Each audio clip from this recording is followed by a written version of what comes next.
Tonight, we're going to be exploring the secrets that Game Freak never told us about starter Pokémon. For those of you who've been joining us consistently, I want to thank you for being such an integral part of our channel. If you're falling asleep with us tonight, let me know in the comments how many nights in a row you've been here. And if this is your first night, just comment day 1. Now let's get back to the video. Close your eyes for a moment and imagine the very first time you stepped into the tall grass. For millions of us, that journey began in a small, quiet laboratory with 3 wooden tables and 3 red and white spheres. It is a choice that defines our childhoods, a decision that feels as heavy as any we would ever make as adults. Do you pick the fire that burns bright, the water that flows steady, or the grass that takes root? We have been making this choice for nearly 30 years, yet for all the hours we have spent training, battling, and evolving these companions, there is a shadow hanging over their origins that Game Freak has never quite stepped into the light to explain. We think we know our starters. We think we understand the bond between a trainer and their first partner. But beneath the colourful surface of the Pokédex entries and the cheerful cries of these creatures lies a history of near failure, hidden mythologies, and a creative process so secretive that it borders on the occult. The story of the starter Pokémon is not just a story of game design, it is a story of a world that almost never was. It is a story of a young boy named Satoshi Tajiri wandering the outskirts of Tokyo, obsessed with the hidden lives of insects, watching as the forests of his youth were paved over by the relentless march of urban expansion. It is the story of a team of developers working for 6 long years without pay, watching their staff quit and their bank accounts drain to zero, all while trying to capture lightning in a bottle. When we look at Bulbasaur, Charmander, or Squirtle, we aren't just looking at digital monsters. We are looking at the final, desperate gamble of a dying company.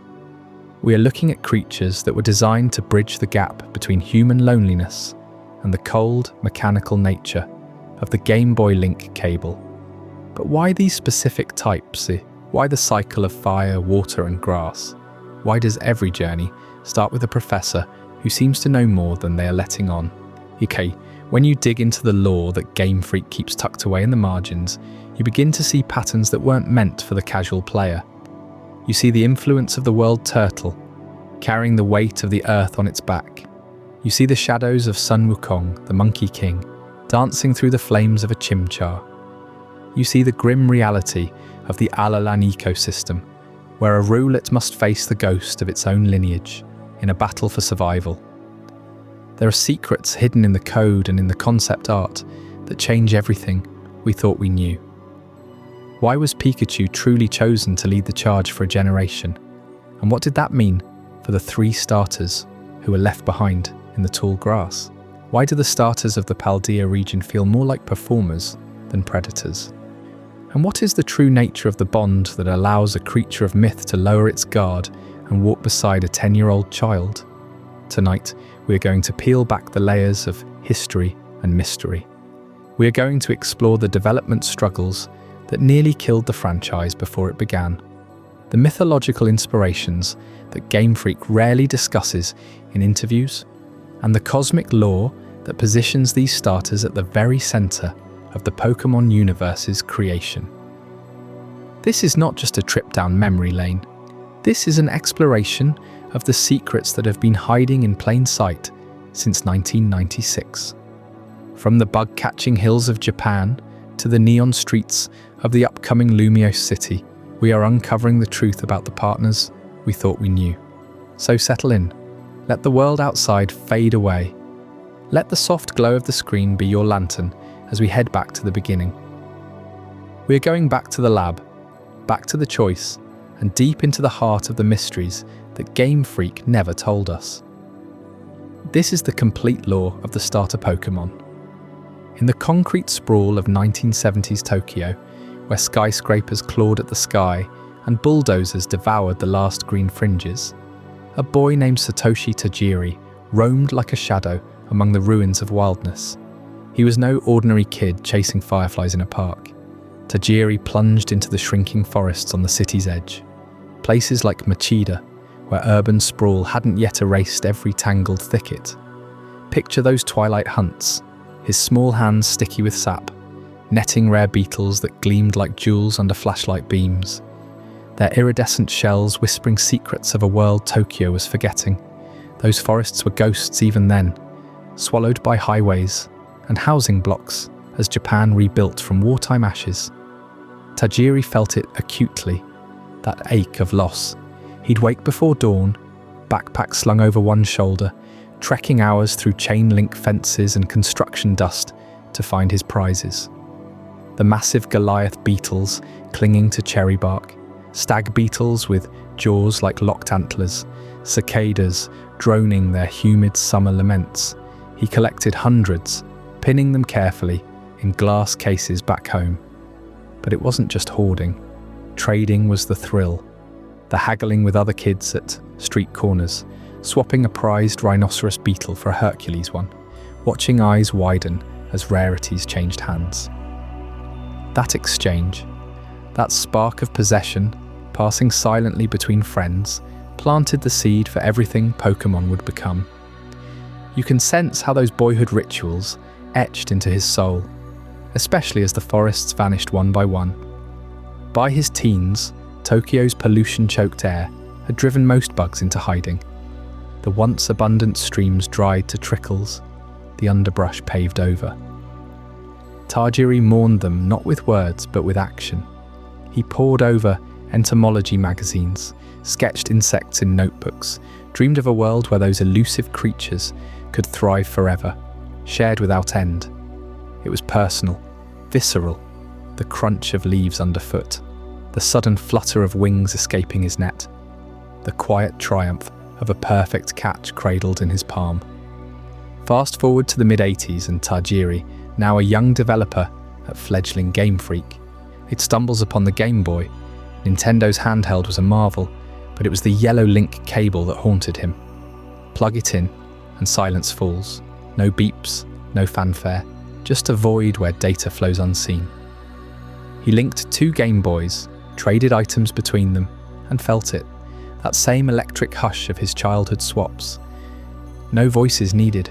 The exchange felt alive, like bugs migrating between forests, souls leaping through invisible threads.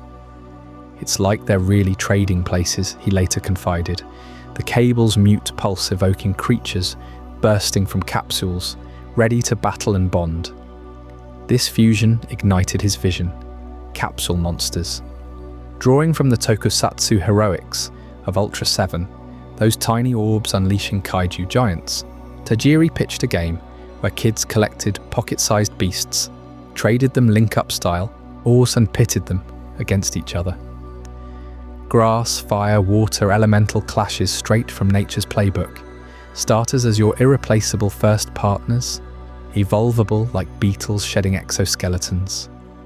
He poured sketches into prototypes, envisioning Bulbasaur's bulb pulsing with forest life, Charmander's tail flickering like a firefly's glow, Squirtle's shell echoing turtle streams. Long gone. Nintendo rejected it flat, multiple times. Too niche, they said.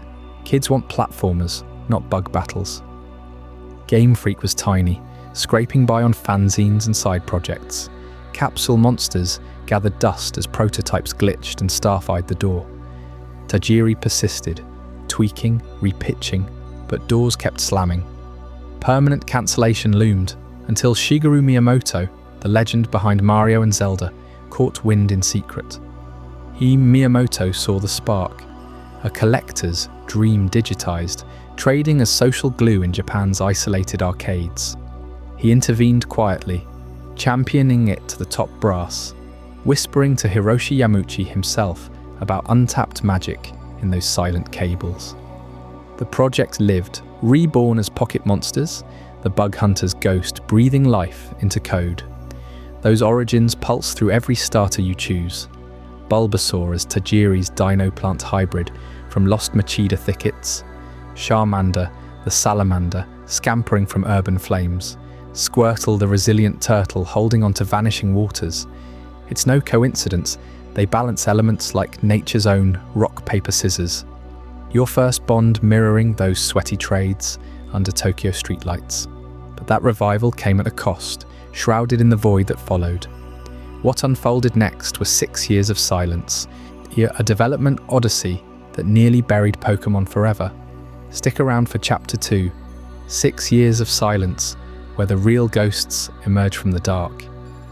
That silence of the Game Boy link cable, the one that sparked Satoshi Tajiri's vision of creatures trading places like living data, stretched into something far more profound, a 6-year void where Game Freak teetered on the edge of oblivion.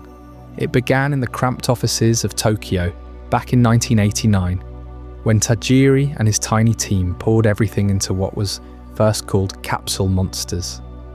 No salaries for months on end, just raw passion, fueling late nights under flickering fluorescent lights. Programmers hunched over clunky computers, their fingers aching from endless debugging, while artists sketched beasts that blurred the line between bug and myth. Ken Sugimori, the lead designer, would later recall how the team survived on instant ramen and sheer willpower, borrowing money from families just to keep the lights on. Quits came like shadows creeping in. Key members walked away, lured by stable jobs at bigger studios, leaving holes that Tajiri scrambled to fill. The pitch bounced around Nintendo like a rejected prototype. Too niche, too risky. Shigeru Miyamoto himself stepped in, championing it after seeing Tajiri's bug-collecting soul in every pixel. Hiroshi Yamauchi finally greenlit it, but only after Ape Inc., the company behind Kirby, vouched for the dreamers. Those 6 years weren't just delay, they were a forge, hammering out a game from desperation. Amid that grind, the starter trio took shape, not by whim, but by cold mathematics. Tajiri obsessed over player psychology, charting out type matchups like a strategist plotting battles. Grass beats water, water douses fire, fire scorches grass. A perfect loop, a rock-paper-scissors trap that hooks the brain. Studies on decision loops back then showed triples like this spike engagement by 30%, creating endless, just one more turn cycles. Game Freak ran simulations. Players picking one felt powerful, but the counter-weighting in the wild forced adaptation. Replayability baked in from the start. It wasn't lore, it was engineered addiction, disguised as choice. You can almost hear the click of calculators in those silent rooms. Tajiri murmuring about equilibrium. Balance the ecosystem early, and the whole world thrives. Grass for growth, fire for fury, water for flow, elemental forces mirroring nature's own brutal dance. No other combo hit that sweet spot. Dual types muddied it, singles lacked depth. This trio became the spine, mathematically flawless, pulling you into Pokémon's orbit before you even named your rival. Their Japanese names whispered secrets. Game Freak buried deep. Fushigi Dane, Bulbasaur's origin, Fushigi for mystery, Dane from Taina, the seed. A riddle wrapped in a bulb, hinting at hidden powers sprouting from the unknown. Hitokage, Charmander's flame. Hito for human-like, Cage the flicker of fire. Not just a lizard, but a spark of sentience, a tiny person igniting in the dark. Zenigame, Squirtle's shell. Zeni the coin, Game the turtle. Fortune's guardian, a nod to ancient myths, where turtles carried wealth on their backs, enduring through floods. These weren't random. They evoked playground trades, coins flipped for luck, and mysteries traded like bugs in Tajiri's youth. Pronounce them slow. Fushigi-dane, Hitokage, Zenigame, and they roll like incantations, pulling Japanese kids into the spell. Early concept art, unearthed from dusty archives years later, reveals the monsters that never made it. Forget cute pods, imagine hulking brutes, a grass behemoth like a walking Venus flytrap with jagged maws. Fire as a molten imp, with chains rattling from its limbs. Water a serpentine kraken coiling from a clamshell. Sketches show Sugimori iterating wildly. Proto-Bulbasaur, as a fungal horror, Charmander's tail a blazing whip, Squirtle's eyes glowing with abyssal hunger. Nintendo demanded kid-friendly, so they softened, but those cuts linger in fan mods, ghosts of what Pokémon could have been, raw, monstrous, unpolished. Flip through those faded pages, ink smudged from frantic erasers, and you see the scars of those unpaid years. Staff sketched by lamplight, debating evolutions that mirrored real biology, salamanders igniting, turtles hoarding, seeds plotting. The finals emerged tempered, Bulbasaur's Dinoplant hybrid, Charmander's Salamander Spark, Squirtle's armoured resilience. Yet the math held, the loop unbreakable, names echoing forgotten lore. That trio launched on February 27th, 1996, in red and green. Lukewarm at first, shelves gathering dust until a hidden secret shattered the silence. But whispers from those development depths point to something miraculous waiting in the code.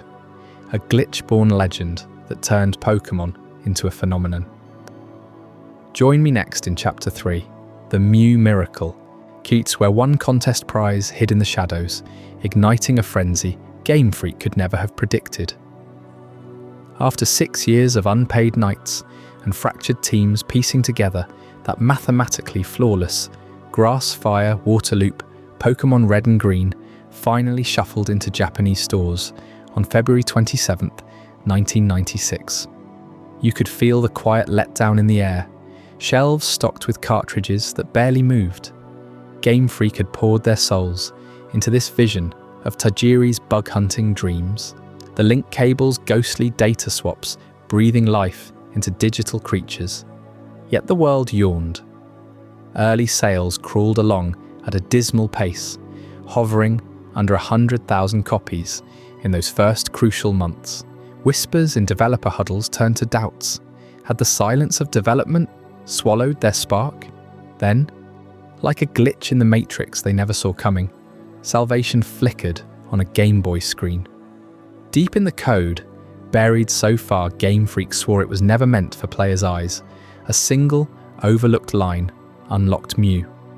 Not just any Pokémon, but the mythical ancestor, the genetic whisperer holding every creature's blueprint. Programmers had slipped it in as an inside joke, a prank among the exhausted team, a nod to their private frenzy during crunch time.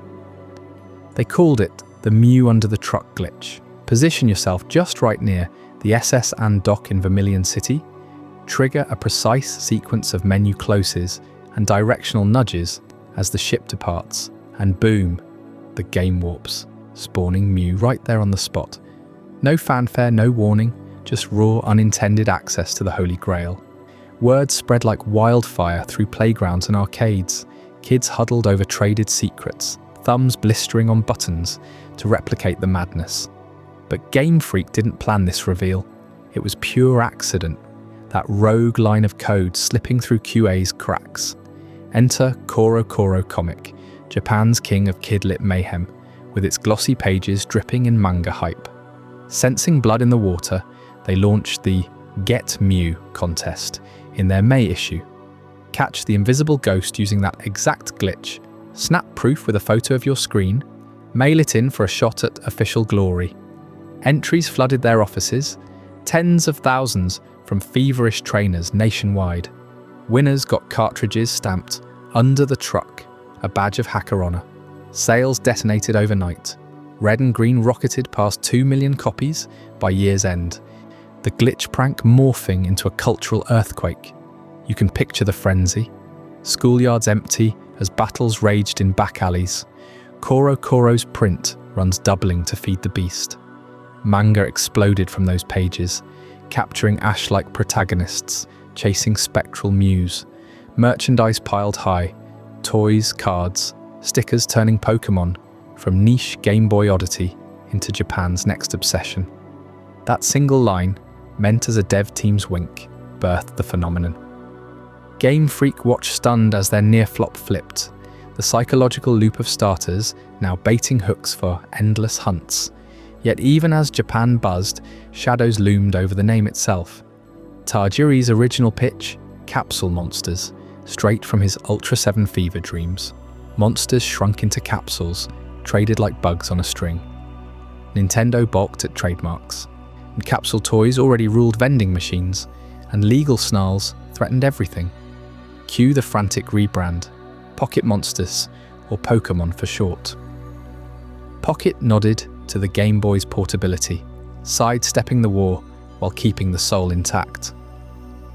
Red and green became the blueprint, but the world beyond Japan waited in limbo.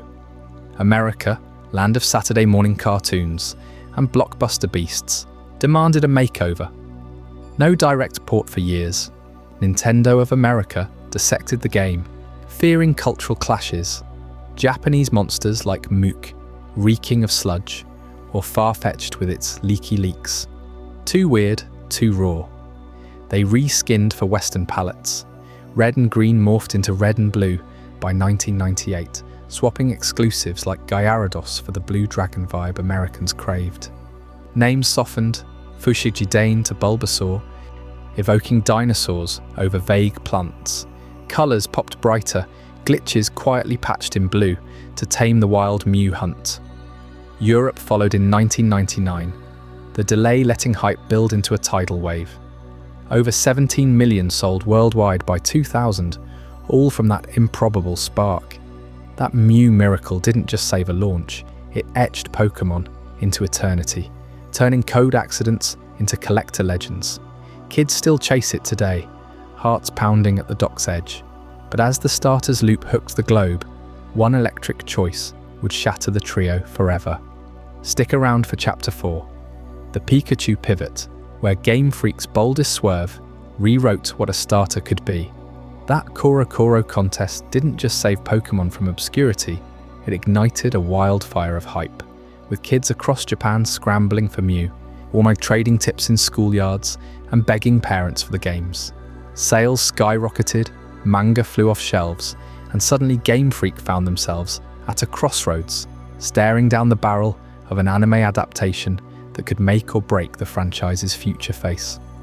Deep in the cramped offices of Game Freak, amid stacks of fan mail and prototype merch, the team huddled for heated debates that stretched late into the night. Satoshi Tajiri and his core designers knew Pokémon needed a singular icon, something to anchor the anime, the toys, the trading cards, a mascot that could carry the weight of a burgeoning empire. The grass, fire, water trio from Red and Green were balanced for gameplay, a clever loop of strengths and weaknesses, but they weren't built for the spotlight. No, they needed one Pokémon to embody the magic, aura to stare out from every poster and lunchbox. Enter Clefairy. From the moment sketches hit the table, Clefairy felt like destiny. This pint-sized fairy Pokémon, with its rosy cheeks, bouncy curl, and wide-eyed innocence, screamed cuteness. Game Freak saw her as the perfect pitch for merchandise.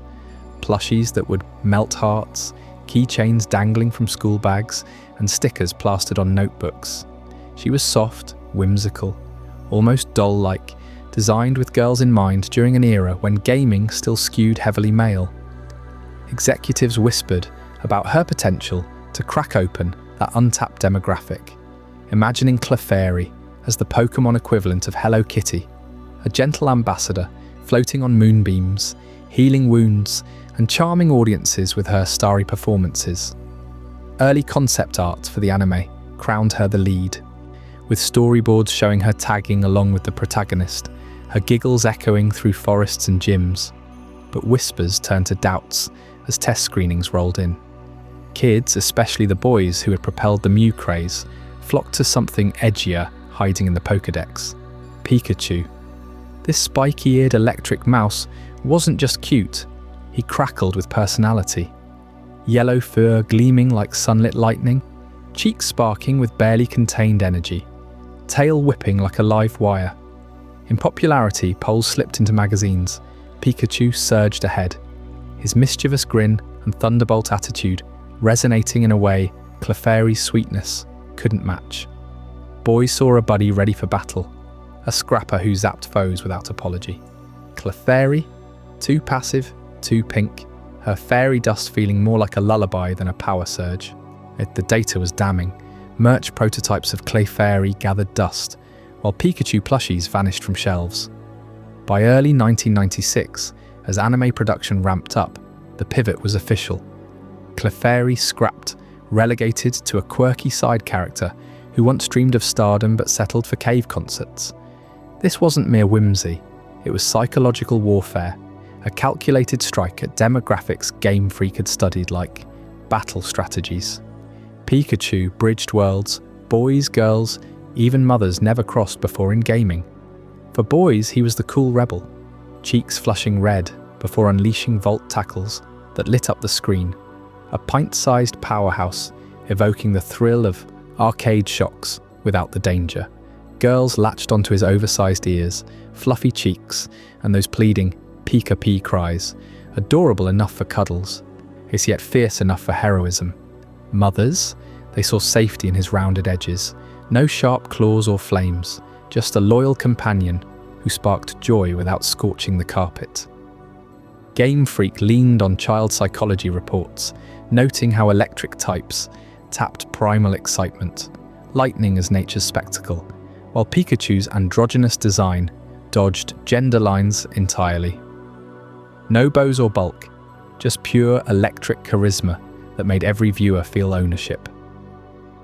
The anime crystallized this masterstroke.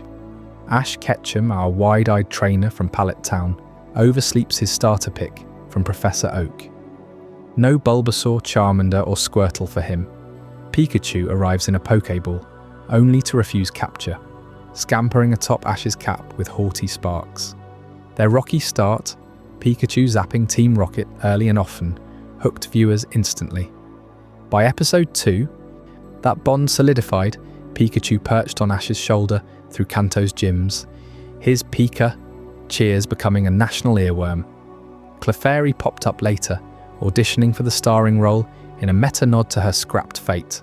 But it was Pikachu who owned the screen, evolving not in body but in loyalty, from standoffish stray to eternal partner.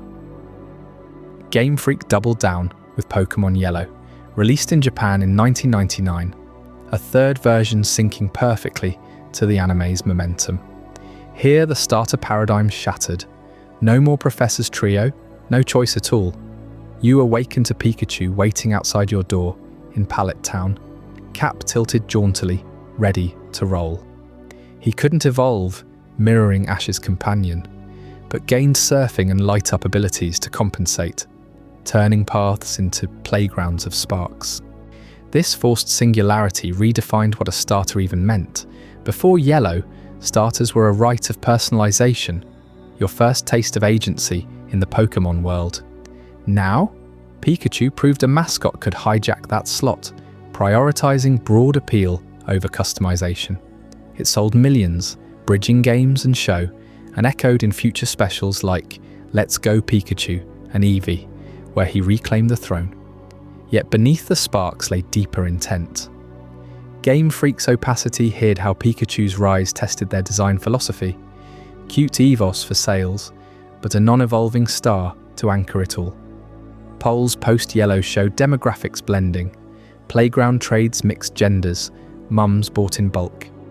Pikachu wasn't just a Pokémon, he was the pivot point, electric glue holding fractured audiences. Tajiri later reflected on it as instinct over data, but the numbers lied not. Pikachu's thunder reshaped the franchise, ensuring no single face would ever fade. As we trace these electric threads back to Kanto's foundational gyms and rivalries, Chapter 5, The Kanto Blueprint, unveils the hidden blueprint, Game Freak etched into every starter choice that followed, a template so potent it still powers the series today. With Pikachu cemented as the franchise's beaming ambassador, Game Freak turned their gaze back to the core of every trainer's journey, the starters themselves. These weren't just the first Pokémon you'd catch in the tall grass. They were the architectural foundation of an entire world, etched into the DNA of Kanto's blueprint. And at the heart of it all pulsed a deliberate design rhythm. Cute, awkward, cool. A progression so ingrained that it would echo through every generation, shaping how these creatures grew from pint-sized partners into legendary forces. Picture Bulbasaur, stamped proudly as National Pokédex number 001. Not Venusaur, not even Ivysaur, just the humble seed-bulbed dinosaur, the very first entry in a catalogue that would balloon to over 1,000. Game Freak slotted Bulbasaur at the top, not by accident, but as a statement. This little guy's back sprouts a bulb that's equal parts mystery and miracle, a symbiotic fusion of plant and animal that defies the boundaries of biology in our world and theirs. Scientists in the Pokémon universe have puzzled over it for decades. How does a reptile host a photosynthetic powerhouse without rejecting it? The bulb draws nutrients from Bulbasaur's body. Yes, but it also feeds back solar energy, turning the creature into a walking greenhouse. Whispers in old Pokédex entries hint at ancient origins, perhaps engineered in some primordial lab or born from a cosmic seed pod scattered by Rayquaza's winds. As it evolves to Ivysaur, that cute bulb bloats into an awkward, flower-crowned hunchback, legs straining under the weight, eyes half-lidded in perpetual daze. Then Venusaur blooms fully, massive, vine-lashing, petals radiating pollen that could fell a forest. Cool doesn't even cover it. It's a battlefield colossus, the awkward phase merely a bridge to dominance. This arc wasn't whimsy, it was psychology. Kids latch onto the adorable base form, slapping it on stickers and plushies, while adults nod at the final evolution's raw power. Game Freak knew exactly how to hook you from cradle to grave. Charmander embodies that same blueprint with a flicker of something darker, a flame that dances on the edge of life and death. You know the tale, eternal pilot light they called it in the Pokédex, but peel back the cheerful animations, and there's a grim truth Game Freak has barely touched since the 90s. That fire isn't just flare, it's the lizard's soul made visible. Diminish it to embers and Charmander weakens, curls up, fades, extinguish it entirely, and the Pokémon dies. No revives, no miracles. Imagine a rainy day in Viridian Forest, your tiny orange buddy huddled under leaves, tail sputtering like a candle in a storm. Game Freak slipped this lore into the original red and green manuals, a stark warning amid the pixelated adventure. Nurture it or lose it forever. Evolving to Charmeleon sheds the baby fat for an awkward, knuckle-dragging thug with a perpetual scowl and claws that scream Street Fighter. Then Charizard soars in, wings blotting the sky, breath scorching mountainsides, a dragon born from a salamander's spark. That tail flame roars brighter, unquenchable now, but the vulnerability lingers in the shadows of fan theories. What if a megastone reignited some forgotten extinction event? Game Freak lets it simmer, rarely revisiting the flame's fatal fragility, leaving trainers to whisper about abandoned Charmanders in every route's gutters. Squirtle flips the script from serene simplicity to squad-commanding menace, its evolution a masterclass in escalating absurdity.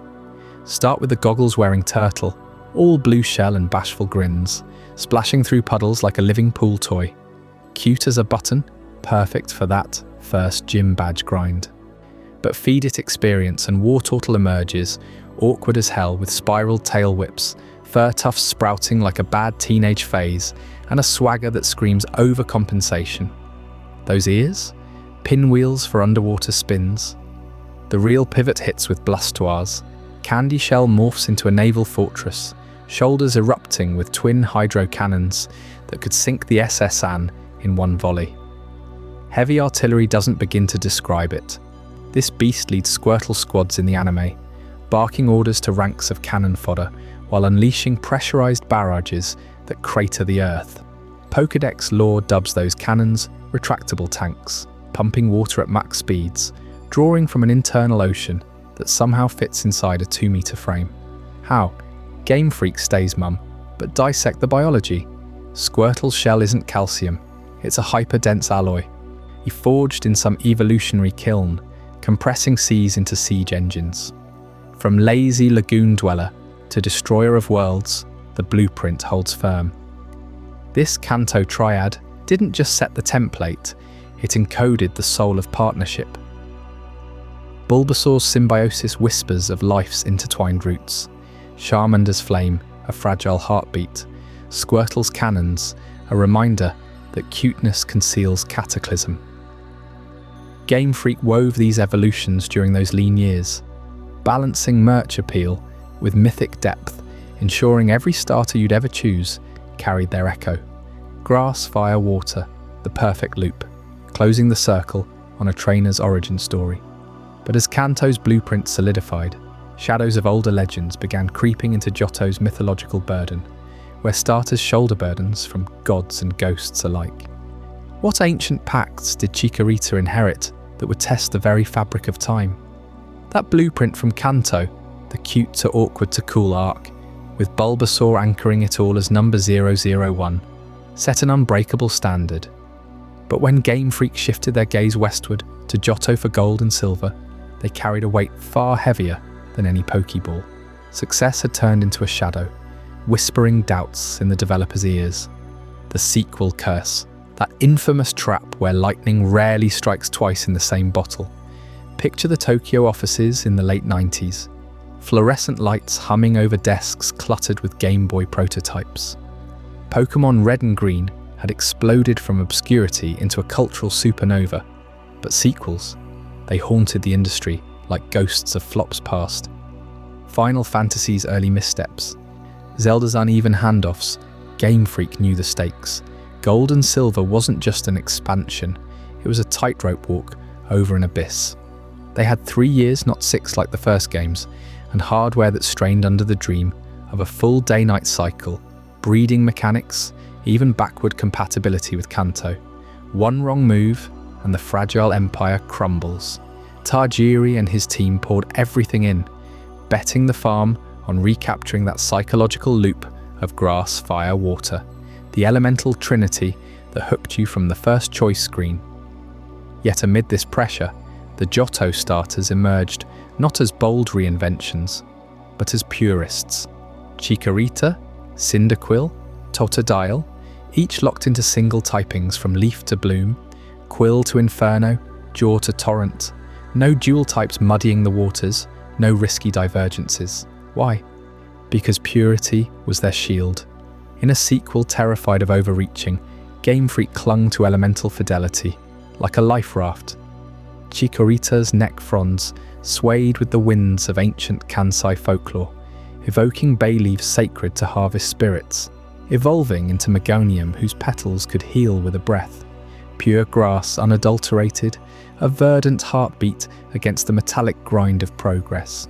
Cyndaquil huddled in shadows, its back igniting into Typhlosion's volcanic mantle, flames dancing like foxfire from Japanese yokai tales. Pure fire, a controlled blaze refusing to hybridize. Totodile chomped with primal glee, jaws widening into Feraligatr's armored maw, scales glistening like river guardians from Johto's misty highlands. Pure water, fierce and singular. This wasn't accident, it was mythology made manifest. A deliberate tether to the legendary birds soaring over Kanto's ruins, Articuno's icy gales, Zapdos's electric storms, Moltres' fiery rebirth. They embodied elemental chaos wrapped in flight, dual-typed harbingers of imbalance. Johto's starters countered that wild fury with grounded harmony, their pure forms restoring the triad's equilibrium. In the lore's undercurrents, as Ho-Oh and Lugia clashed in the Tin Tower's burned spire, these three became the mortal anchors, their evolutions echoing the beasts below: Entei's roar, Raikou spark, Suicuna's cascade, but stripped to essence, preventing the skies from tipping into eternal storm. Game Freak wove this burden silently.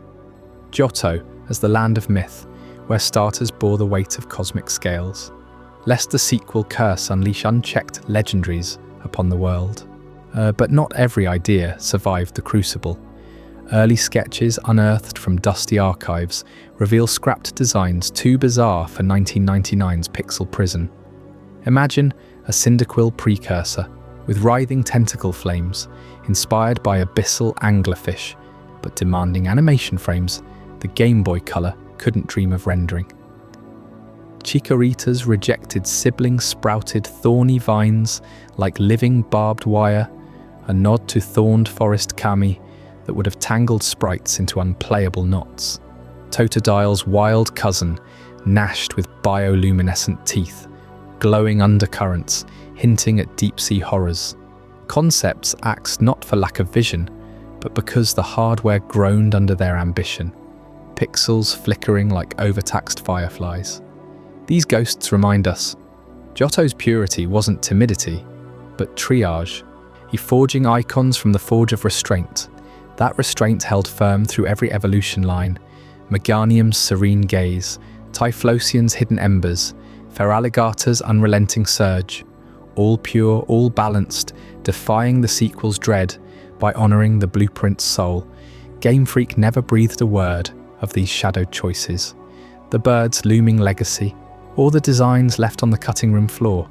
But they shaped Johto into a myth-soaked crucible, where starters didn't just start your journey, they upheld the world's fragile order. As we drift from Johto's burdened peaks toward the seismic changes awaiting in Chapter 7, the Hoenn shift, you'll uncover how Game Freak finally shattered those pure-type chains, unleashing a tropical revolution that redefined the starters forever. What hidden cataclysm prompted that bold leap?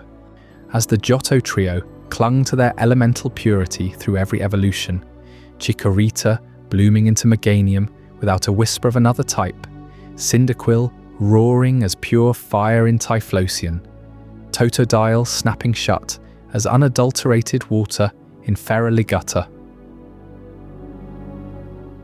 Game Freak felt the weight of innovation pressing down. The sequel curse had been dodged, but whispers in the Kyoto offices hinted at stagnation. Players craved evolution, not just in Pokémon, but in the games themselves. Then came the Game Boy Advance, slipping into hands in 2001, its 16-bit heart pumping richer colours, smoother animations, and double the sprite size of the Game Boy Color. For the first time, starters could wield abilities that danced beyond simple flames or vines, complex movesets woven with strategy, dual typings lurking in final forms, demanding battles that twisted like tropical storms. You could feel the shift in Ruby and Sapphire, launched in 2002 for Japan, 2003 everywhere else. Trico, that sly gecko with eyes like emeralds, catching sunlight through Hoenn's canopy, didn't just scratch and grow leaves. Its evolutions unlocked Leaf Blade, slicing through foes like a machete through underbrush. Dragonclaw ripping from pure grass roots into draconic fury by Sceptile's side. Torchic's fluffy down hid Blaze ability, a fire that intensified when health dipped low, evolving into Combusken's double kick, and finally Blaziken's sky uppercut, punches launching upward like geysers of flame. Mudkip's torrents surged water pressure in crisis, Mudshot bogging enemies in sludge as Marshtomp, then Swampert's earthquake, shaking the earth itself. The Advance's cartridge breathed life into these, frame-by-frame animations of feathers igniting, tails whipping mud into whirlpools, gecko claws glowing green. No more static Gen 2 sprites. These starters moved with purpose, their AI hinting at personalities in wild encounters, abilities flipping battles from rote to rhythmic. But the true pivot hid in the rivals who shadowed your path through Hoenn's lava tubes and underwater ruins. No longer just Blue's smug taunts or Silver's feral rage. These were mirrors, reflections of your own ambition etched in pixelated faces. Brendan or May, depending on your choice, picked the starter that countered yours perfectly. Your Trico met their Mudkip's ground-shaking might. Your Torchic faced Trico's razor leaves. Your Mudkip dodged Torchic's blaze. They weren't antagonists hurling insults from afar. They trained alongside you on Route 101, shared Professor Birch's desperate plea as Mightyena loomed, their Pokémon evolving in sync with yours during gym gauntlets. Victory Road became a duet of defeats and triumphs, their team echoing your strengths and exploiting your blind spots. Game Freak scripted them as narrative twins, your victories fueling their resolve, their losses a quiet nudge toward your growth. In the Elite Four's glow, They stood not as foes to crush, but as the what-if version of yourself, pushing Hoenn's story from linear quest to personal odyssey. Whispers from early playtesters leaked out. Blaziken ignited the fiercest debates. That final evolution towered at 6 feet tall, to humanoid stance screaming fighter from a martial arts dojo. Red feathers slicked back like a wrestler's mohawk. Yellow flames blazing from wrists like gauntlets. Legs coiled for kicks that could shatter boulders. Game Freak's Ken Sugimori sketched it first as a Chicken Man hybrid, drawing from capoeira dancers and Muay Thai legends. The first starter to blur the line between beast and biped. Fans recoiled at launch. Forums buzzed with cries of "too human," "not Pokémon enough," petitions demanding a redesign before the English patch hit. Kids trading at schoolyards swapped Blaziken stories laced with unease. Its blaze kick felt like a boxer's hook, not a Charizard's roar.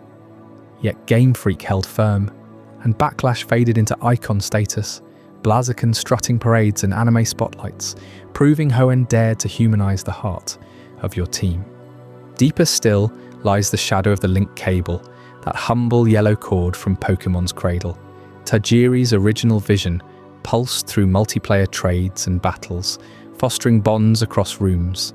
Hoenn starters carried its ghost, Trico's speed for lightning link trades, Torchic's bulk for endurance swaps, Mudkip's versatility bridging type gaps in Colosseum clashes. Birch's lab overlooked Littleroot Town's cable-ready ports, and Ruby's secret bases hid multiplayer layers. Unspoken in interviews, developers nodded to it. Abilities tuned for two-player frenzy, evolutions balanced so no starter dominated online rosters. Picture kids in 2003, cords snaking under tables, Swampert quaking against Blaziken in endless loops, the trio's designs echoing Gen 1's connective spark that glued a generation together. Hoenn didn't just shift starters, it redefined them as partners in a wider web. Technological leaps birthing tactical depth, rivals mirroring your soul's fire, humanoid forms challenging what a Pokémon could be, all threaded by cables that bound players invisibly. As the Advance's glow fades into twilight, a cosmic pull tugs from the north. Sinnoh's cosmic connection awaits, where starters entwine with the universe's birth. Secrets Game Freak, veiled in stars, you'll uncover next. Before we dive deeper into this incredible journey, I'm curious, where in the world are you watching this from? Drop a comment below and let our global community know. And if you're finding this as mind-blowing as I am, hit that like button to help more people discover this story. As the Game Boy Advance handed rivals the reins to mirror our deepest rivalries in Hoenn, the Nintendo DS flipped the script entirely for Sinnoh, transforming starters from personal companions into colossal bearers of the world's very foundation. Turtwig, that unassuming little turtle with a sapling sprouting from its shell, wasn't just another grass type kicking off your Diamond or Pearl adventure in 2006. It was Game Freak's quiet nod to one of humanity's oldest cosmic myths, the world turtle.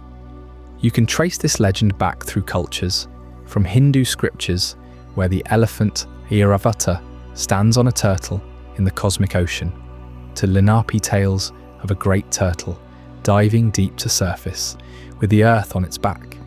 In Pokemon's Sinnoh, Torterra embodies that archetype down to its jagged shell, etched like continental plates, carrying entire ecosystems, trees thriving, rivers flowing, even Pokemon nesting in the foliage, as if it's a living continent. Picture it, Mount Coronet, Sinnoh's towering heart, rising not from rock alone, but from the lore whispered in the ancient texts, where Torterra's kind once shouldered the region's geography itself. Game Freak never spelled this out in interviews, but data miners and mythologists have pored over the Pokédex entries. Torterra wanders endlessly, its back a self-sustaining world, stabilizing the land against the distortions of Dialga's time and Palkia's space. Without these ancient turtles, Sinnoh's islands might drift apart, swallowed by the distortion world where Giratina lurks. It's no coincidence that Hisui's ancient forms in Legends Arceus echo this primal role, their shells cracked from eons of burden. And yet, Torterra stands as the anchor among guardians, because Sinnoh's starters were crafted as the primordial sentinels of the region, each evolution pulsing with the myths that birthed the universe. Take Chimchar, that fiery little monkey clinging to stark cliffs, its tail blaze flickering like a defiant spark in the snowy peaks. Evolving into Monferno and then Infernape, it channels the unbridled chaos of Sun Wukong, the Monkey King from Journey to the West, one of China's most enduring novels, penned in the 16th century. You've got the staff that grows immense in battle, mirroring Infernape's blazing limbs, stretching to deliver seismic blows. The immortality stolen from heaven's peaches, echoed in the flames that never extinguish. Even the rebellious spirit, flipping somersaults through clouds, perfectly captured in Infernape's agile. A fire-wreathed assaults. Game Freak's Ken Sugimori sketched these with deliberate homage. Chimchar's wide-eyed mischief evolving into a staff-wielding inferno, a tribute so direct that fans spotted it before any official word. In Sinnoh's lore, this Monkey King guards the fiery forge of creation, countering Torterra's earthen stability with volcanic rebirth, ensuring the land doesn't stagnate under Arceus's watchful gaze. Then there's Piplup, the haughty penguin waddling from Professor Rowan's lab, its feather tuft like a noble crest. Prinplup swells into an armoured baron, but Empoleon seals the triad as Sinnoh's imperial overseer, its steel-plated body gleaming with the trident crown of conquest. Here, Game Freak pivoted toward human history's grandeur. Empoleon draws straight from Napoleon Bonaparte, the diminutive emperor whose empire once spanned continents, much like the penguin's regal stance commands whirlpools and blizzard gales. That golden beak, a scepter, the broad chest and saber-like wings, echoes of the bicorn hat and épée, released amid 2006's historical fascination, this wasn't random. It marked a shift in starter design, blending animal majesty with mortal ambition. No longer just beasts, these were rulers forged in the image of legends. Napoleon crossing the Alps, mirrored in Empoleon's icy dominion over Sinnoh's seas. Pokédex lore hints at flocks led by a single Empoleon, drilling whirlpools with military precision, a subtle salute to the Grand Armée's disciplined marches. Together, they weren't mere evolutions for battle balance. Game Freak envisioned them as the ancient guardians, etched into Sinnoh's bedrock before humans arrived. Torterra upholds the physical realm, its forested carapace the cradle of life, amid Mount Coronet's spearhead, piercing the heavens. Infernape ignites the primal fury, a celestial rebel tempering creation's cold forge with hellfire born from the spear pillar's energies. Empoleon commands the waves, its empire stabilizing the coasts against Palkia's spatial rifts. In the game's undercurrents, they're tied to Arceus's hatching, the light egg birthing time, space, and antimatter, each starter a pillar upholding the balance. Developers like Junichi Masuda have hinted in old Nintendo Dream interviews at drawing from Shinto cosmogony, where kami emerge as elemental lords, but they left the connections veiled, letting players unearth the Guardian's weight through exploration. Roam the Great Marsh, feel the ground tremble under imagined Torterra steps, scale Iron Island's depths, sense Empoleon's submerged legions, chase heat mirages in the Valley Windworks, where Chimchar's descendants howl like Wukong's hordes. This cosmic weave made Sinnoh feel eternal, your starter not just a partner, but a fragment of the universe's spine, far beyond Hoenn's intricate abilities, now wielding the myths that hold reality intact. But Guardians can only watch so long before new experiments test their limits, unraveling typings and loyalties in black and white shadows. Up next, the Unova experiment. As the echoes of Sinnoh's cosmic myths faded, with Torterra holding entire continents on its back, and Infernape channeling the fiery spirit of Sun Wukong from Journey to the West, Game Freak stared down a franchise on the brink of exhaustion. Players had caught every bug, every bird, every last pocket monster from Kanto to Sinnoh, over 400 species by then, cluttering boxes and overwhelming new trainers. What do you do when your world feels too full, too familiar? You burn it down and start over. That's exactly what happened with Pokémon Black and White in Unova, the boldest gamble in the series' history. A soft reboot that locked away every single Pokémon from previous generations until the very end. Picture the pressure cooker at Game Freak's Tokyo offices around 2009. The Nintendo DS was flying off shelves, but whispers of sequel fatigue haunted the team. Junichi Masuda, the director who'd shepherded Diamond and Pearl through their mythological highs, pushed for reinvention. No transfers, no imports. Just 156 brand new Pokémon to discover in a region modelled after New York City's towering skyscrapers and bustling streets. Unova wasn't just a place, it was a statement. Trainers would step off the boat in Nuvema Town with nothing but their starter and a Pokédex screaming, "Zero caught." Old favourites like Pikachu, banished to the shadows until the post-game Elite Four rematch. This wasn't cruelty, it was calculated freshness, forcing players to fall in love all over again without the crutch of nostalgia. Critics called it divisive, fans rioted in forums, but sales exploded. Over 30 million copies worldwide proved the risk paid off, breathing new life into a beast that could have gone stale. At the heart of this experiment sat the starters, a cultural trio unlike any before. You're each pulling from global legends to symbolise Unova's melting pot vibe. Snivy, the grass-type serpent, slithered in as haughty French royalty. Its sleek green scales and perpetual smirk evoked the opulent courts of Versailles, a Pokémon that refused to bow. Evolving into Servin, it grew lithe and aristocratic, shedding bulk for refined elegance, until Superior emerged, a regal coil of emerald and gold, crowned with leafy regalia that shimmered like a monarch's scepter. Game Freak layered in royal flair.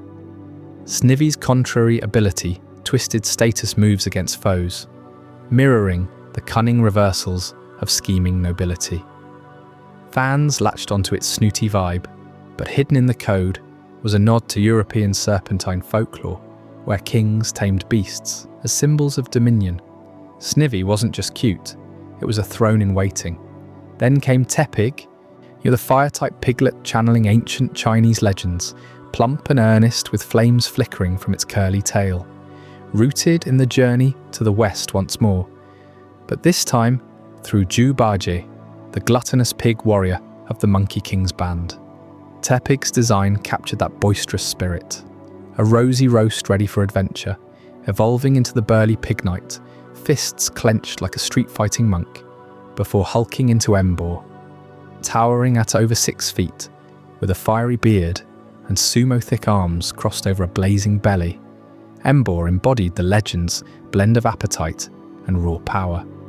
Its thick fat ability shrugged off ice like a feast interrupted, and in battles, it charged with reckless abandon, snorting embers that evoked temple festivals where pigs were sacrificed to appease gods. Game Freak never spelled it out, but Tepig's arc whispered of harmony between hunger and heroism, a porky pilgrim proving even the greediest soul could ascend. And Oshawott, the water-type otter pup with a scallop shell strapped to its chest like a samurai's armour, straight from Japan's feudal tales. Adorable at first glance, wide eyes, tiny paws splashing puddles, but peel back the cuteness and you see the Ronin spirit, a masterless warrior honing its blade, dual-wielded shells as skullcops, spinning them in fluid kendo strikes, graceful yet deadly on the high seas. But then came Samurott, the evolution that ignited endless debates and remains one of Pokémon's most polarizing design leaps.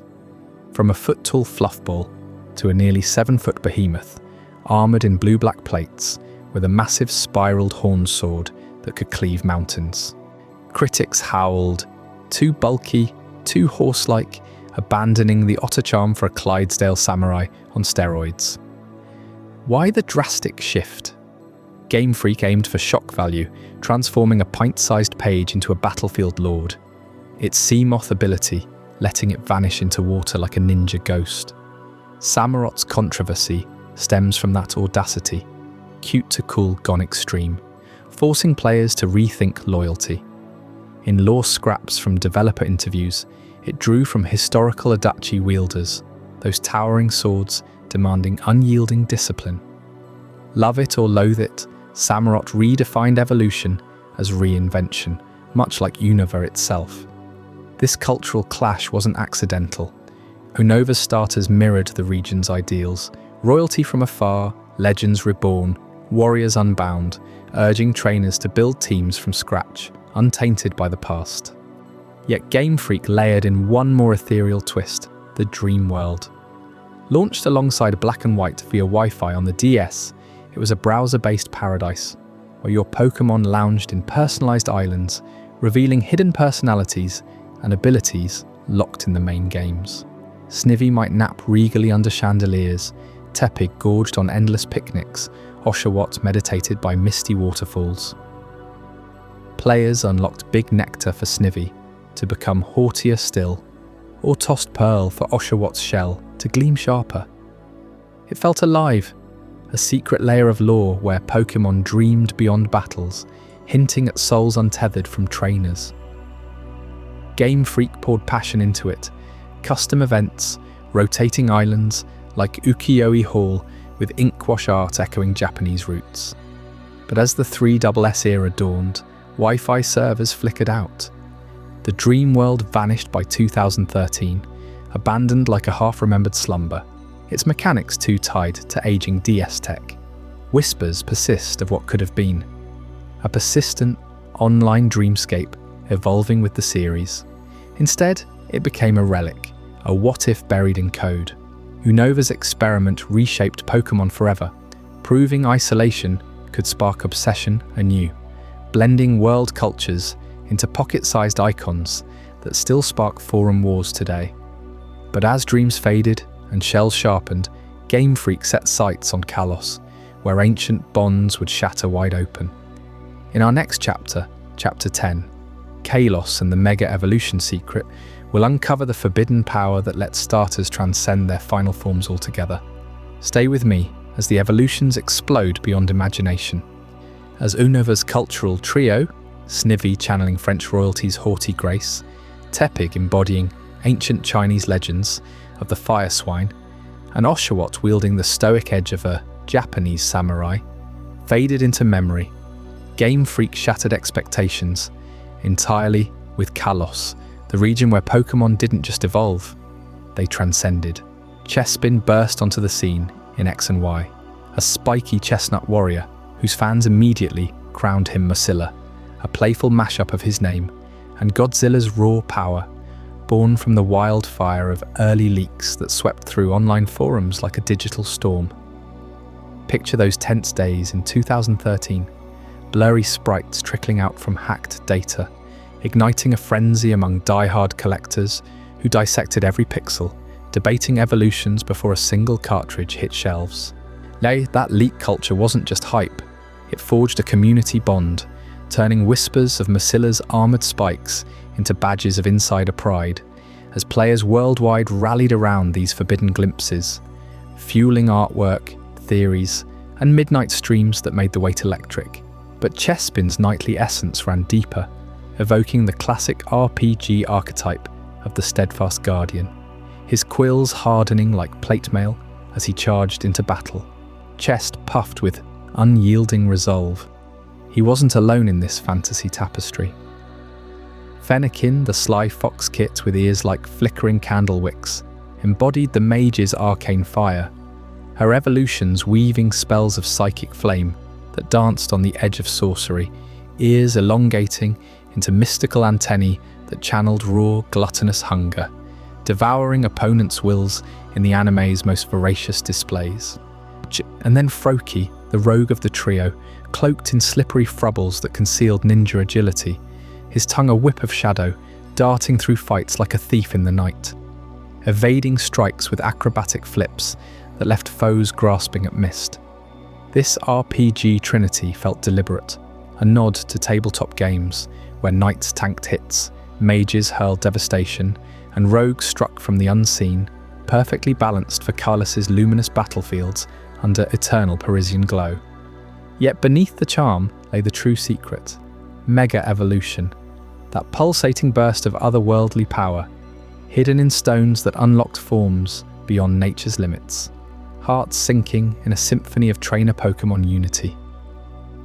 Game Freak guarded this mechanic fiercely, restricting it not to every Pokémon, but handpicking an elite few, including select starters, to preserve competitive balance in the cutthroat arenas of X and Y.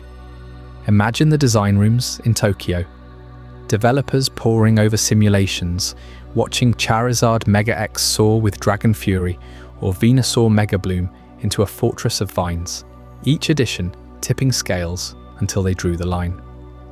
Carlos starters like Chespin, Fennekin and Froakie stayed pure, no Megastones in sight, ensuring the meta didn't crumble under unstoppable Evo chains.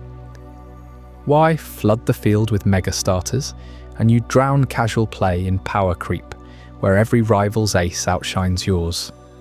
Instead, they curated scarcity, Blastouse's Mega Shell as a tidal bastion, but no nightly Mega for Masilla, keeping battles a chess match of strategy, not stone-stacking dominance. That restraint amplified the drama, especially for Froakie's line. Greninja emerged not just as a powerhouse, but a global icon, his tongue scarf fluttering like a battle banner, water shuriken slicing air with surgical precision. Fans chanted his name from Tokyo tournaments to New York conventions, his sleek silhouette gracing merchandise from plushies to pro controller skins. Then came the phenomenon, Battle Bond, that anime-fueled transformation where Ash's bond with his Greninja ignited a mega-like glow, eyes blazing blue, power surging beyond standard limits, a form so beloved it leaked into games as a hidden gift via special demos, turning everyday trainers into Ash proxies. Greninja's rise wasn't accidental. In Carlos's fairy tale streets, lined with gothic spires and blooming Lumiose lights, he embodied the rogue's ultimate arc, from Sticky Froglet to Shinobi Legend, or outpacing even Pikachu in search trends during XY's peak. Tournaments bowed to him, strategies revolved around his protean shifts, and whispers spread of his truth or dare tongue mechanics, where every lick tested fates. Battle Bond crystallized it, a trainer's deepest connection, manifesting as raw evolution, echoing Mega's heart sink, but unbound by stones. A secret Game Freak teased through leaks and anime crossovers, driving fans to hunt demo exclusives like buried treasure. This era's leaks didn't just spoil, they sanctified the hype, Masilla memes evolving alongside Greninja fan art into a culture that predated Scarlet and Violet's own drips by years. Players traded leak lore in dimly lit Discord dens, forging alliances over pixelated proofs, while competitive ladders bent under Greninja's shadow, forcing meta shifts that rewarded cunning over brute force. Carlos whispered that starters weren't mere picks, they were keys to hidden potentials, RPG souls awaiting the right bond. Chespin's quills would clash eternally if megaed. Fennekin's flames might consume worlds unchecked, but restraint birthed legends like Greninja, whose fame echoed across generations. And as Mega Evolution's secrets settled into Carlos's glowing nights, the winds of change blew toward Alola's breaking of tradition, where starters would defy every rule Game Freak had etched into stone. Greninja's meteoric rise, fueled by that shimmering battle bond transformation, left fans craving deeper bonds between trainers and their partners. But Game Freak had something far more disruptive brewing across the ocean, in the sun-drenched islands of Alola. Pokémon Sun and Moon, released in 2016, didn't just transplant the classic grass, fire and water starters to a new paradise, they reinvented them entirely, kicking off an era where tradition bowed to radical reinvention. Picture the lush volcanic slopes and endless azure waves of Alola, a chain of islands pulsing with ancient Tapu guardians and otherworldly ultra beasts. Here, Game Freak unveiled regional variants for the very first time. Pokémon long familiar from Kanto to Kalos began morphing into entirely new forms. Their colours shifted, typings twisted, and evolutions redefined by the island's unique energies. Tauros sprouted extra horns and traded normal for fighting prowess. Executor stretched into a coconut-topped behemoth, swaying like a palm tree in the trade winds. This wasn't mere cosmetic flair. It was a seismic shift in the Pokémon world, where environment literally rewrote DNA. Starters felt this upheaval most acutely. No longer bound to their unchanging evolutions, Alola's trio, Rowlet, Litten and Popplio, emerged as the vanguard of this new ecosystem. They weren't just picking up where Chespin, Fennekin and Froakie left off. These birds, cats and seals carried the weight of proving that starters could evolve beyond the sacred grass, fire, water, trinity without losing their essence. Regional variants opened the floodgates, allowing future generations to experiment wildly, from Hisuian evolutions in ancient Sinnoh to the Paldean entertainers. Suddenly, the starter ecosystem expanded infinitely, each region a canvas for Game Freak's boldest strokes. At the heart of this breakage stood Rowlet, in the sleepy owl starter whose final form, Decidueye, became the first to truly embrace the shadows. Evolving from Dartrix into Decidueye, it inherited ghost typing alongside grass, a spectral archer cloaked in feathers and hood, firing spirit arrows from the afterlife. This was no accident. Game Freak had never before let a starter die to reach its pinnacle. Decidueye's design evokes the restless ghosts of Hawaiian folklore, those wandering Uhane spirits bound to the land. Much like the owl's piercing gaze pierces through fog-shrouded nights, its cry echoes like a mournful wind through banyan trees, and in battle, it vanishes into ethereal cloaks, pinning foes with ghostly quivers. For the first time, a starter's evolution felt like a passage to the other side, Auron challenging the innocence of those chubby base forms we'd all cradled since Bulbasaur. That ghostly gravity pulled even deeper in the anime, where Ash's Rowlet carried an emotional scar that tugged at every viewer's heartstrings. This pint-sized owl, forever stuck in its base form, with its perpetual drowsiness and upside-down perching, faced a gut-wrenching trial at the Alola League.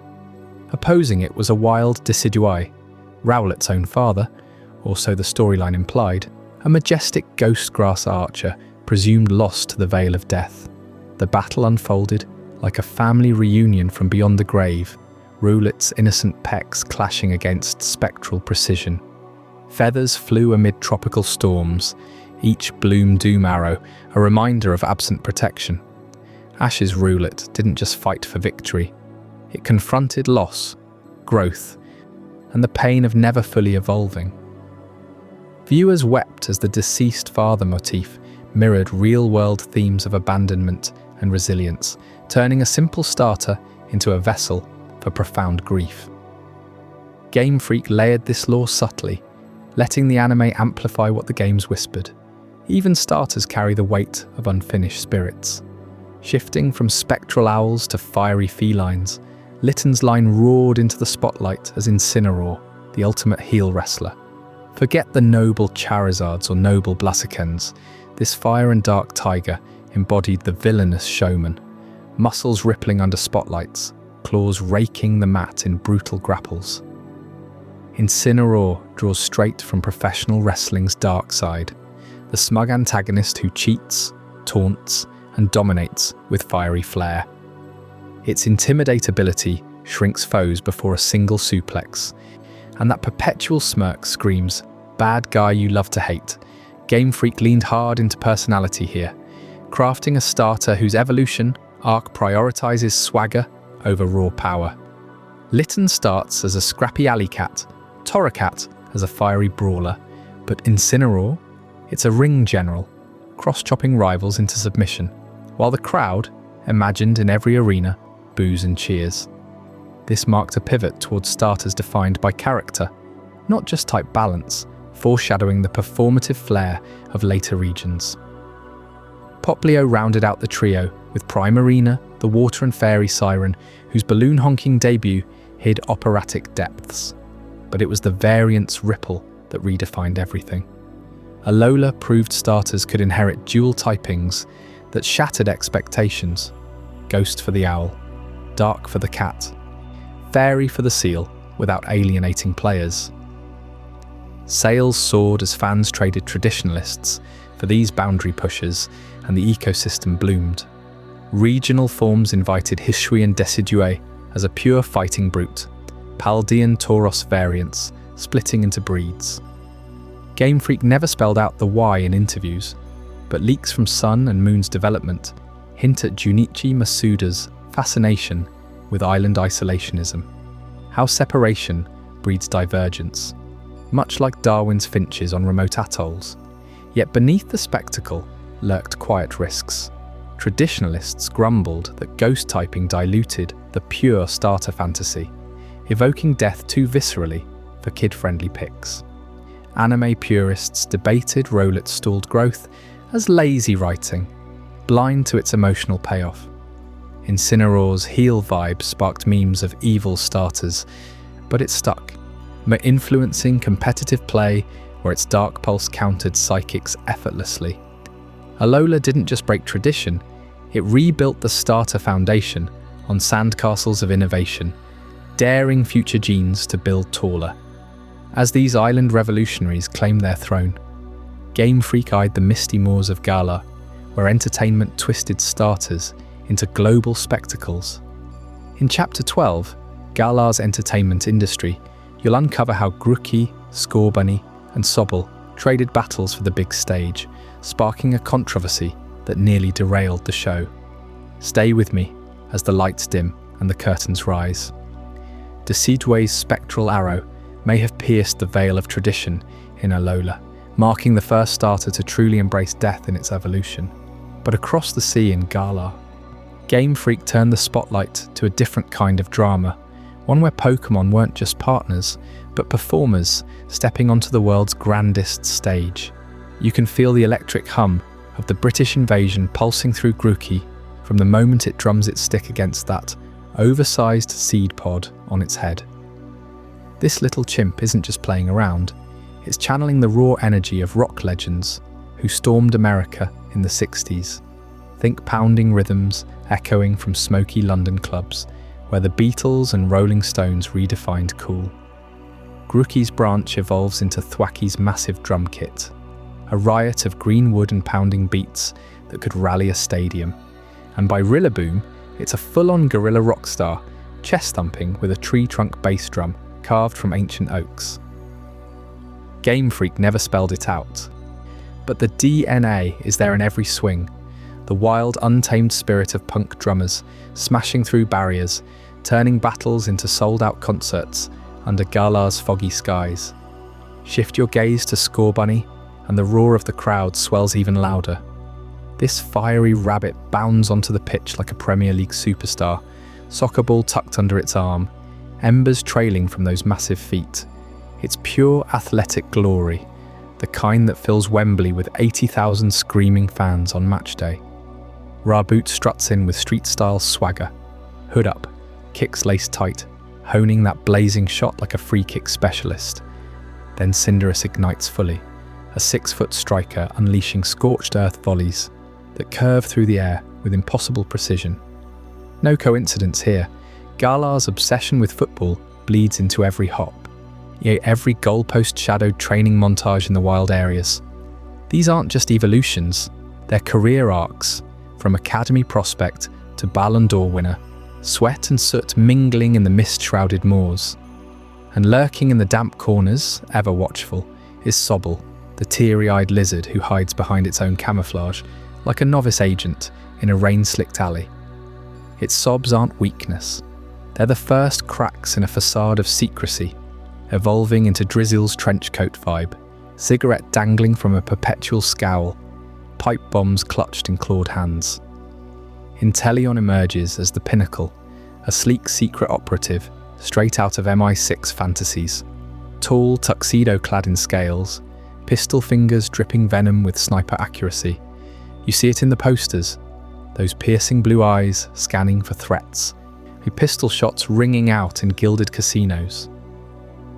Game Freak drew deep from espionage thrillers, but fans howled at how human it all felt. Inteleon striding on two legs like a Bond villain's henchman, too anthropomorphic, too suave for a Pokémon world. Critics called it a design misstep, blurring the line between monster and man. Yet that's the genius. It forced us to question where the wild ended and the civilized began, right there in Galar's glittering underbelly. That Bond flair didn't stop at Inteleon. It seeped into Gigantamax forms, swelling these starters to colossal heights that harken back to the franchise's kaiju soul. Picture Rillaboom towering like a Godzilla of the Glens, drum strikes summoning earthquake shockwaves that crack the earth. Cinderace's max form blasts mega flare kicks across horizons, while Inteleon's sniper scope gleams from a skyscraper silhouette. Game Freak planted these seeds early, Tajiri's love for Ultra 7's capsule monsters bursting into city-smashing behemoths. But Galar unleashed them fully, Dynamax energy pulsing through stadiums like Tokyo under siege. These weren't mere power-ups, they were love letters to the spectacle of destruction and rebirth, roots twisting back to those black and white tokusatsu battles where giants clashed amid crumbling towers. Yet amid the fireworks, Game Freak made a calculated restraint with these three. They stayed strictly monotype. Grass beats thumping pure, fire kicks unadulterated, water spies undiluted. No dual typings to muddy the waters, no Sinnoh-style myth blends or Alola ghosts sneaking in. Why? The competitive meta was exploding. VGC tournaments swelling with thousands of players dissecting every spread. Dual types bred chaos, coverage overlaps, turning mirrors into mismatches, but mono lineages streamlined it all. Grookey lines hammered physical walls, Scorbunny scorched special tanks, Sobble sniped from the shadows, clean, predictable, balanced.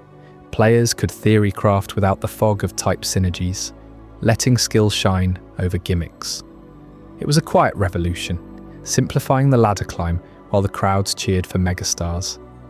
In those roaring Galar nights, with drums echoing off wind spires and volleys lighting the dark, the starters weren't just fighters, they were icons, critiqued and adored, human-tinged spies rubbing shoulders with kaiju kings. But if you think the show ends here, wait until Paldea flips the script entirely in Chapter 13, Paldea's Performance Art, where starters trade battles for the dazzle of magicians, crooners, and dancers stealing the encore.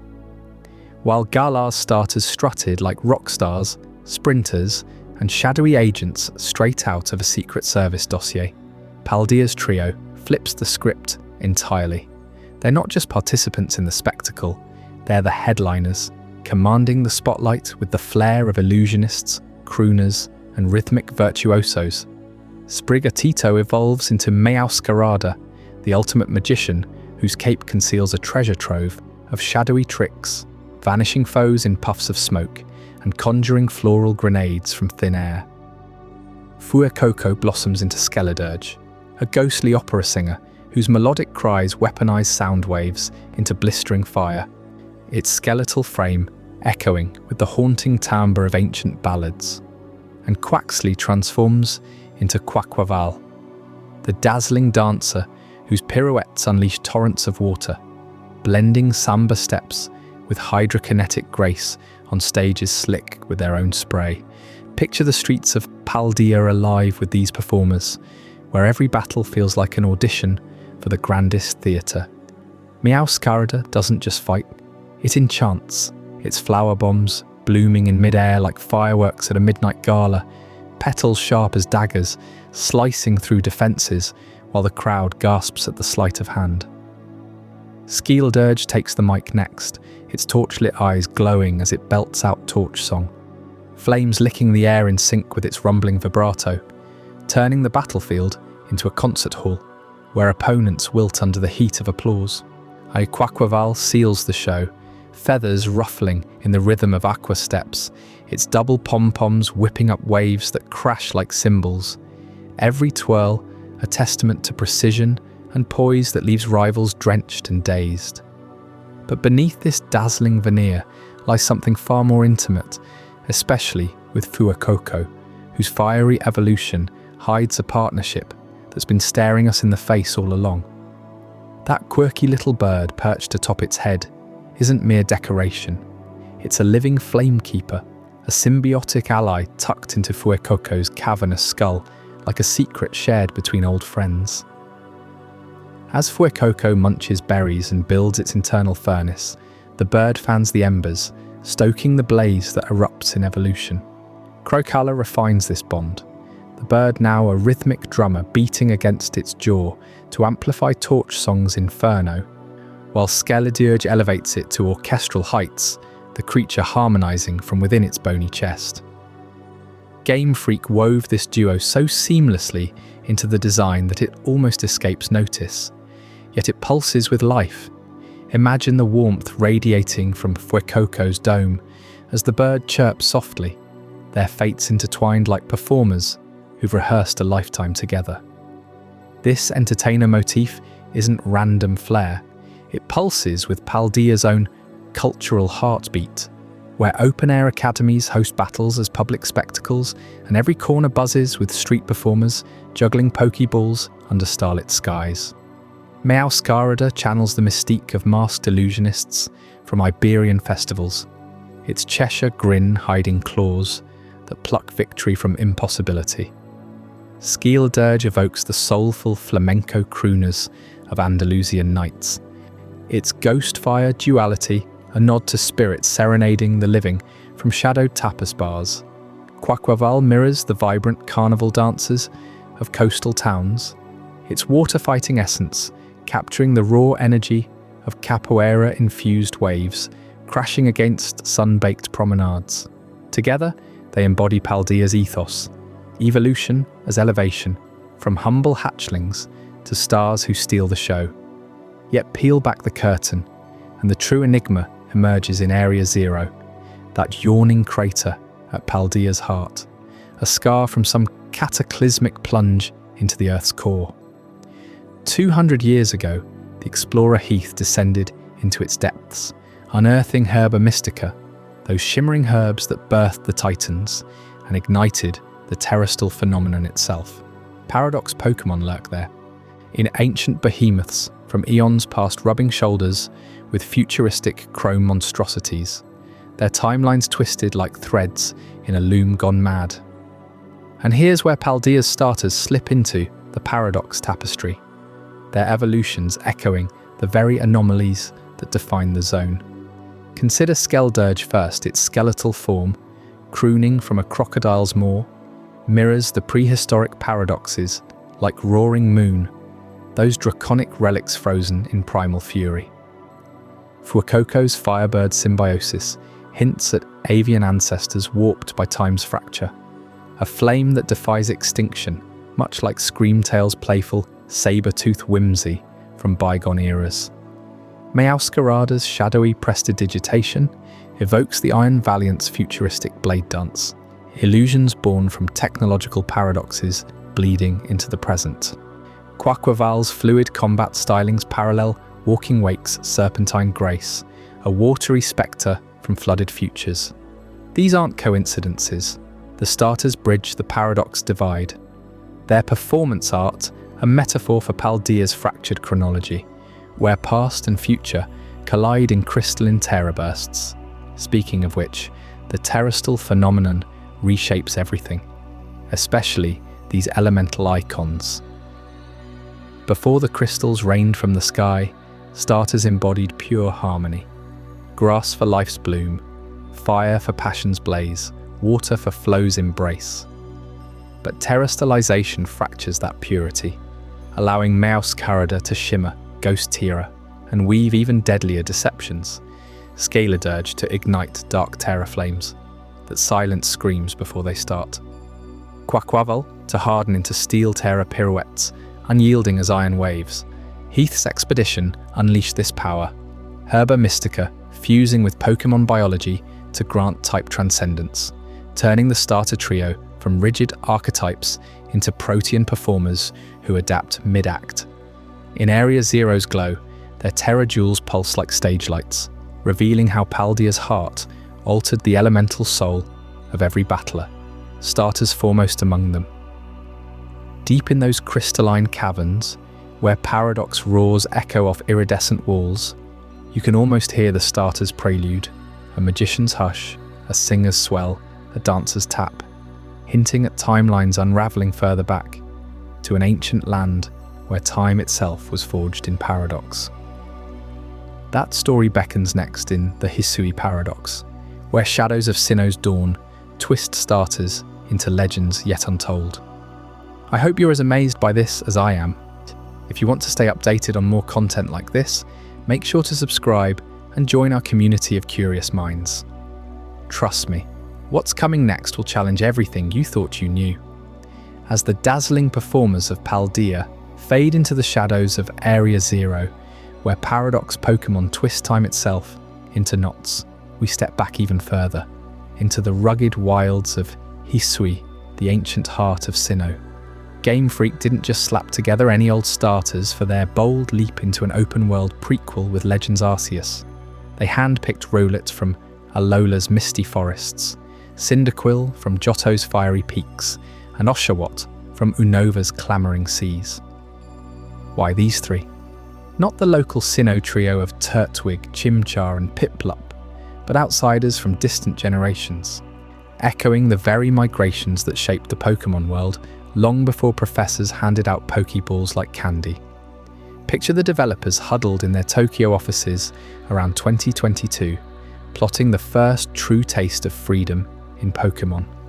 A sprawling, unforgiving land where every blade of grass hides a threat. Rowlet, that sleepy owl with arrows in its wings, brought Alola's nocturnal grace, perfect for stalking through Hisui's eternal twilight. Cyndaquil, the quivering echidna whose back ignites like a funeral pyre, carried Johto's ancient embers, hinting at rituals lost to time. And Oshawott, the scrappy sea otter clutching its skullcop like a katana, embodied Unova's warrior spirit amid feudal-inspired clans. These weren't random picks, they were a deliberate paradox.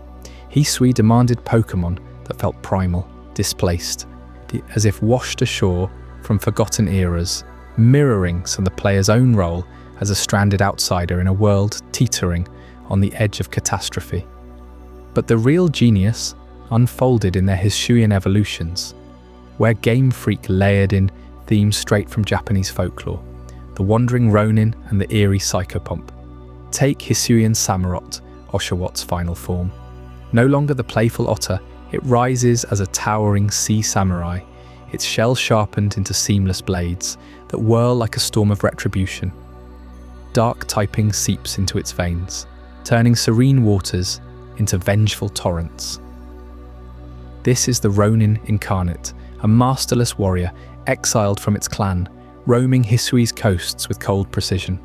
Legends whisper of samurai ghosts haunting misty shores, their blades dripping with the blood of betrayed lords. Game Freak channeled that into Samurott's ceaseless edge, a move that carves deeper with every strike, as if etching grudges into the earth itself. In a region modelled after feudal Japan, where clans like Diamond and Pearl vie for supremacy, this starter becomes the ultimate outcast blade, forcing you to confront the loneliness of the Ronin path as you slice through blizzards and bandits alike. Then there's Hisuian Typhlosion, Cyndaquil's ghostly rebirth. Forget the bouncy Johto fire spinner. This one's a spectral beast, its violet flames flickering like will-o'-the-wisps, leading lost souls astray. Ghost typing merges with fire in a haunting blaze, its back cannon erupting plasma that guides the departed, or drags the living into the void. Psychopomps in yokai tales ferry spirits across the Sanzu River, their lanterns bobbing in eternal night. Typhlosion embodies that dread duty, its eyes glowing with otherworldly hunger, igniting battles with an aura that chills even as it burns. During Hisui's noble Pokémon rampages, when space-time rifts spew anomalies, this Typhlosion feels like the Grim Reaper's escort, herding frenzied beasts back to whatever abyss birthed them. Game Freak hid this depth in plain sight. Its cry echoes like a death knell, and in the dead of Hisui's nights, those phantom fires dance on cliff edges, beckoning you closer to secrets buried in ash. Hisuian Decidue ties the paradox together, evolving Rowlet's archery into a spectral hunter cloaked in shadows. Grass and fighting types twist through its plumage, launching spectral leaves that pin foes like yokai arrows. While not purely Ronin or Psychopomp, it haunts as the ghostly stalker, a feathered phantom blending Alola's island spirits with Hisui's warrior ghosts, perhaps the Yurei archer, forever pursuing vengeance in the fog-shrouded wilds. These evolutions weren't just palette swaps. They weaponized folklore to make Hisui feel alive with peril, each starter a fragment of myth wandering a hostile frontier. These ancient starters reveal something profound about Pokémon migration, stitching the world map into a tapestry of ancient journeys. Rowlet's line drifted from Alola's tropics across vast oceans, adapting leafy camouflage to Hisui's coniferous depths, explaining why Decidue variants haunt Sinnoh's highlands even in modern times. Cyndaquil's fiery brood trekked from Johto's volcanoes, their flames mutating under aurora skies into ghost fire, to seeding Typhlosian populations that flicker in Mount Coronet's craters today.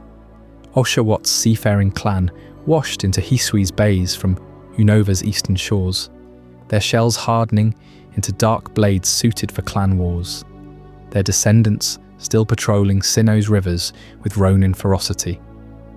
Game Freak never spelled it out, but Legends Arceus maps these paths. Pokémon didn't just appear regionally. They migrated through cataclysms, plate tectonics shifting continents, as Arceus's legends imply, carrying starters like living fossils across epochs. Hisui becomes ground zero for that diaspora, where your survey core notes catalogue the first threads of a global web.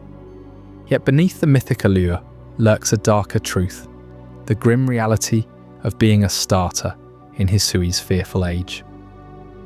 No kindly Professor Rowan awaits with a lab full of eager babies. Humans cower in wooden outposts, branding Pokémon as rampaging demons after calamities like the Cleaver Lord's Red Moon Rampage. To claim a starter, you battle wild herds under Galaxy Team's banner. Rowlet plucked from treetops amid howling Ursaring. Cyndaquil wrested from lava flows teeming with snarling Magmortar. Oshawott pried from shell-armoured clans in crashing surf. These aren't gifts, they're spoils of survival, bonds forged in blood and desperation. Your Pokémon arrive scarred, distrustful, their Pokédex entries laced with dread. Typhlosion's flames, born from intense emotion. Samurot's blades, honed by harsh experience. In this prequel paradox, starters embody humanity's fragile truce with nature. Wild hearts tamed not by friendship alone, but by the unyielding law of the frontier. Yag, where one wrong step means becoming the hunted. As Hisui's auroras fade and the weight of these ancient wanderers settles, we edge toward the dawn of it all, the cosmic forge where legends like these truly ignited.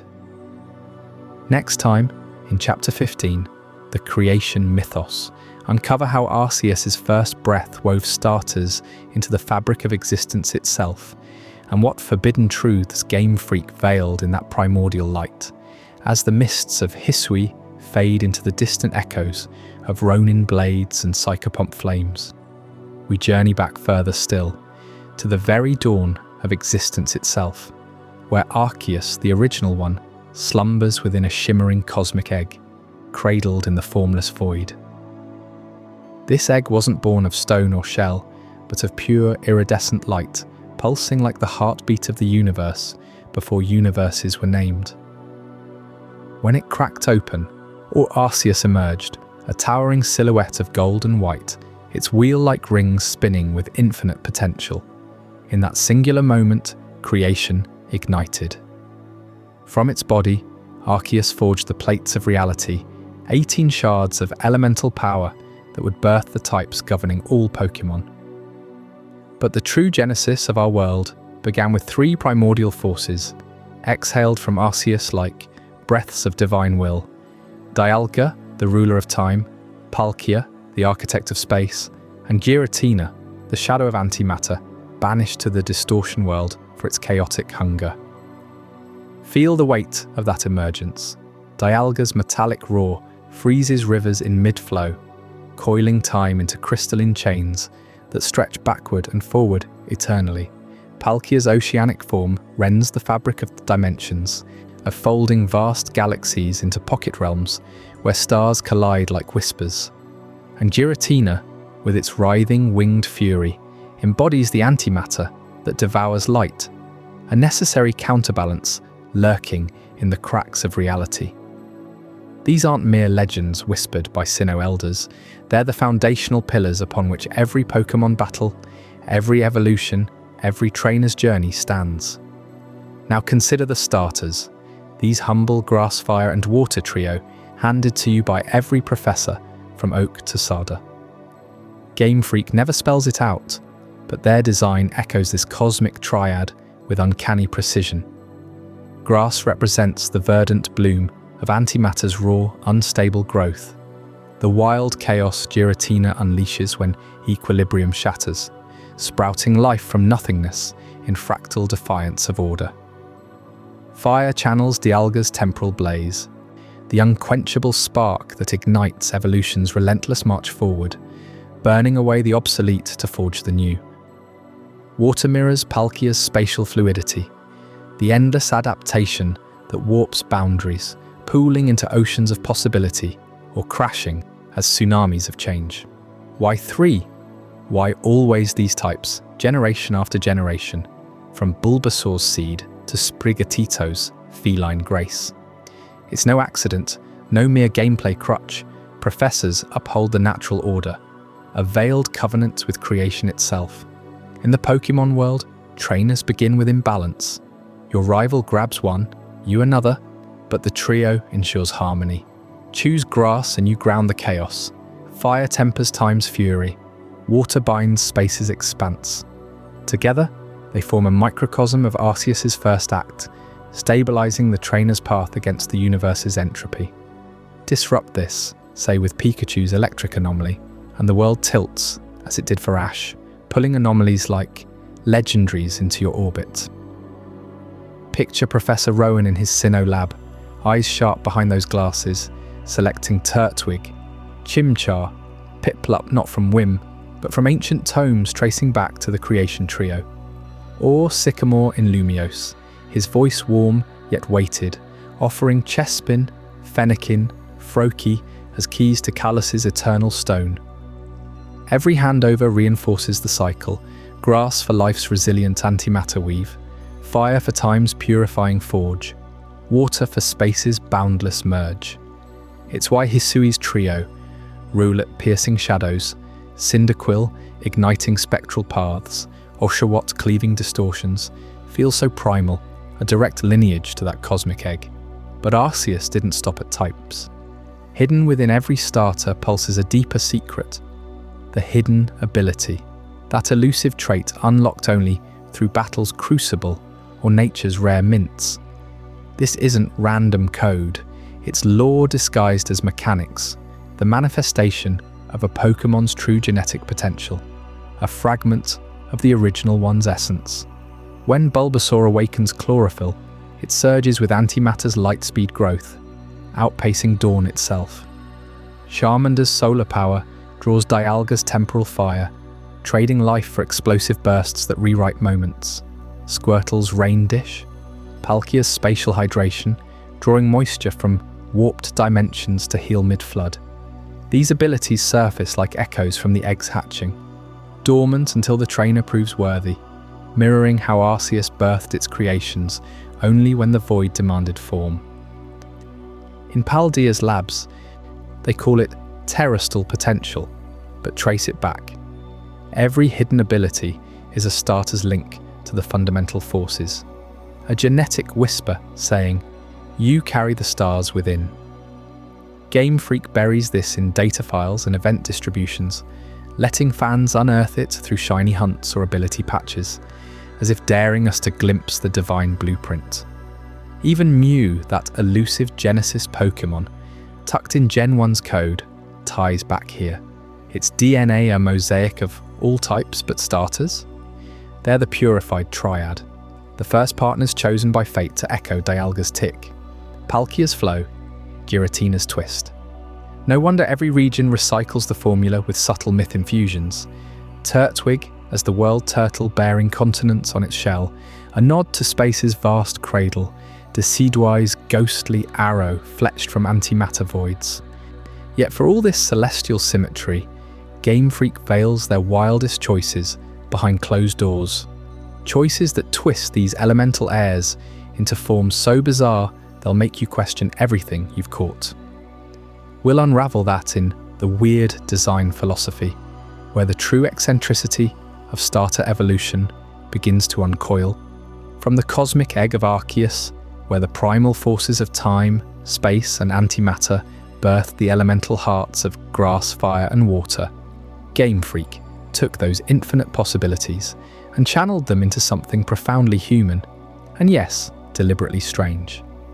Consider Grookey's evolution into Thwackey, that lanky drummer boy with a shock of green hair and a perpetual scowl, looking like he'd just rolled out of a failed boy band audition. Or Scorbunny's leap to Raboot, he who all brooding hoodie vibes and crossed arms, refusing eye contact like a teenager mad at the world. Game Freak didn't stumble into these designs, they sculpted them this way on purpose, embracing the weird as a core philosophy that turns your first Pokémon choice into an obsession. Picture the Tokyo offices of Game Freak back in the late 2000s, sketches piling up not for battle stats or movesets first, but for something softer, cuddlier, plushies, the base starters, those wide-eyed Sprigatito kittens, the bouncy Fuecoco crocs, the prancing Quaxley ducks, emerge fully formed as merchandise gold. They're engineered for shelves at Pokémon centers, for kids' backpacks, for that instant I need it pull. Designers prioritize proportions that scream huggable, oversized heads, stubby limbs, button eyes that melt resistance. Bulbasaur's bulb was no accident. It doubled as a perfect pillow pouch. Chikorita's leaf necklace, prime keychain fodder. This isn't afterthought, it's the blueprint. Gameplay follows the merch, but then comes the pivot, the intentional ugliness of the middle stage. Why does Thwackey look like a rejected Muppet? Why does Raboot slouch like it's allergic to joy? Game Freak knows evolution isn't just a mechanic, it's a psychological trapdoor. That base form wins your heart at first sight, all plushy perfection. The middle? It repulses, frustrates, makes you itch for change. It's the ugly duckling scripted in reverse, not to beauty, but to badassery. Inteleon's sleek sniper silhouette hits different because you slogged through Sobble's weepy drizzle phase, that insecure chameleon kid hiding behind oversized glasses. The contrast amplifies the payoff. Fans rage online. What is this freak show? But Game Freak smiles. They've hooked you deeper. You grind levels not for power alone, but to escape the awkwardness they planted. This philosophy traces back to the 90s grind, when Satoshi Tajiri's bug-collecting roots met the harsh reality of a fledgling studio. Red and Green shipped in 1996, with Charmander's awkward Charmeleon phase. Scaly, snarly, far from Charizard's draconic glory. It wasn't laziness, it was strategy. Merch sales exploded on the cute starters, funding the empire, while the middles built narrative tension.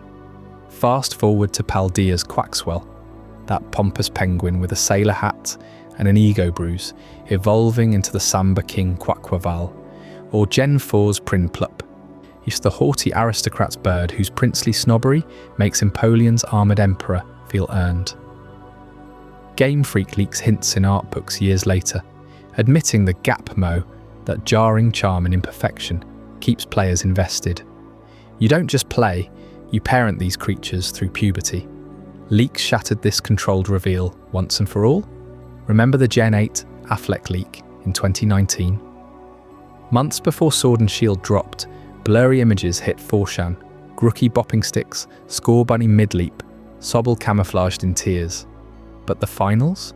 Rillaboom as a gorilla rock star, Cinderace as a soccer assassin, Inteleon channeling Secret Agent Cool. Fan reactions imploded. These look like Daredevil rejects. Memes flooded Twitter. Ben Affleck's brooding Daredevil face photoshopped onto every awkward middle Evo. On Game Freak's veil tore. Before leaks, starters debuted in trailers with mystery, building hype. Post-Affleck, they tightened the net. No more early finals in promo art. Scarlet and Violet's reveal in 2022. Teasers of playful bases only. Middles hidden till launch. The weirdness hit like a surprise party you didn't want. Fueling discourse but protecting the magic. Now, reveals sync with merch drops. Plushies shipping weeks ahead to preempt the backlash. That first choice? Your partner at the lab bench? It's no random pick. Psychologists call it the endowment effect.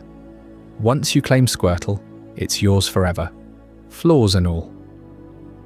Game Freak leans in hard. Studies on brand loyalty mirror this. Kids picking Pikachu in the 90s anime era stuck with Pokémon into adulthood. Nostalgia wired to that initial bond.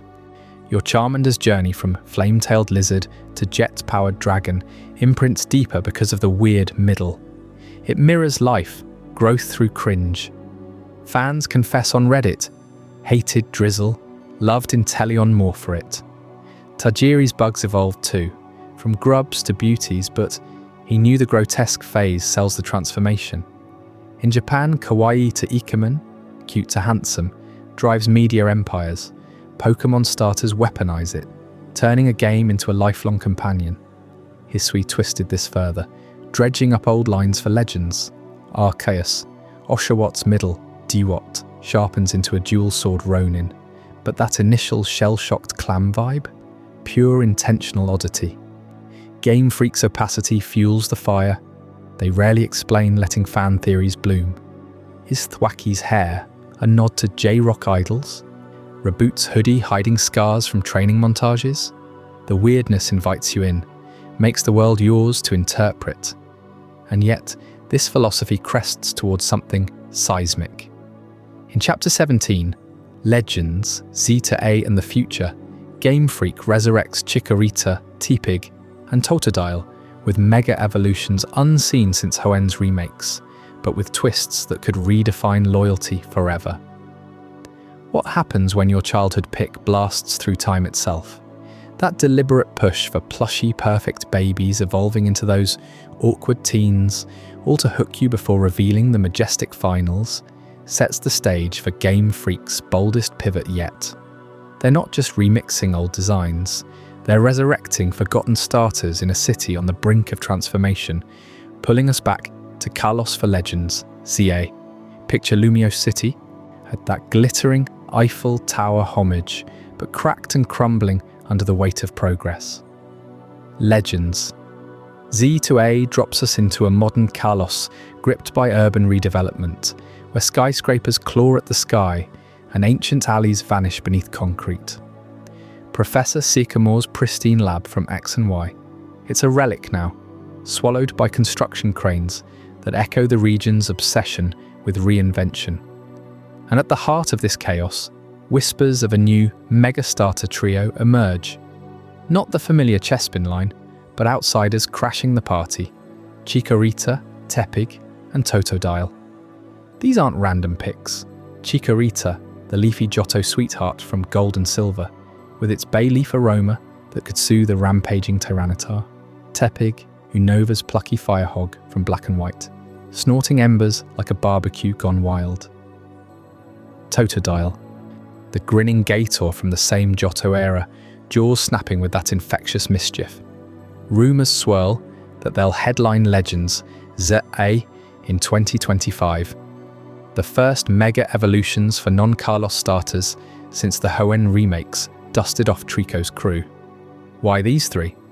Game Freak's been teasing it since Hisui revived Roulet, Cyndaquil, and Oshawott for Legends, Arceus. It's a pattern, plucking mid-tier generations, those overlooked gems that didn't get the Gen 1 halo or the Paldea polish.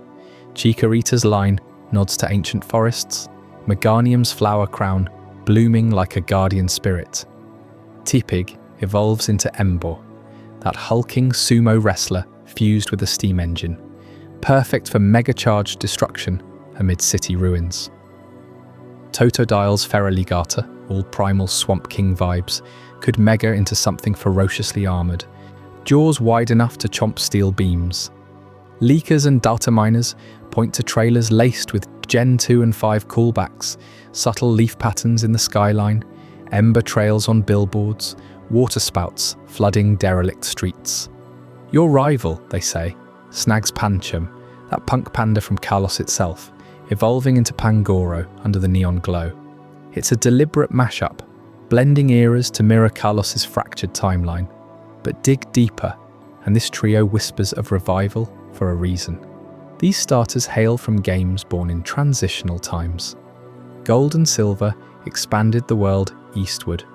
Black and White dared a soft reboot. Their finals carry untapped mega potential, evolutions that could rival Mega Charizard's spectacle, all while fitting that merchandise-first blueprint. Chikorita plushies already outsell half the Gen 9 lineup in Japan. Now, you layer in the plot's shadow. Urban redevelopment isn't just set dressing, it's a gut punch to Satoshi Tajiri's origin story. As a kid in 1950s, Machida, Tokyo, Tajiri roamed lush forests, teeming with beetles and butterflies, pinning his treasures in glass cases. Those woods fueled Pokémon's soul, the thrill of discovery, the bond with nature's oddities. But by the 70s, bulldozers rolled in, flattening his playground for highways and high-rises. Tokyo's sprawl erased his bug-hunting paradise, birthing a quiet grief that seeped into every game. Kalos amplifies it. Lumios's makeover in ZA echoes AZ, the ancient king who lost his Floette to war, crafting an eternal life machine from despair. His floating castle hovered over Gen 6's climax, a monument to what progress devours. Here, redevelopment threatens Prism Tower itself, forcing trainers to reclaim green spaces amid the steel jungle. Chikorita's leafy heritage could symbolize that lost foliage, Tipig's flames, a forge for rebuilding, Totodile's waters washing away the concrete scars. Game Freak's opacity hides the parallel. Tajiri's forests gone, just like Kalos's wilds yielding to luxury towers. It's their unspoken elegy, starters as vessels for environmental ache.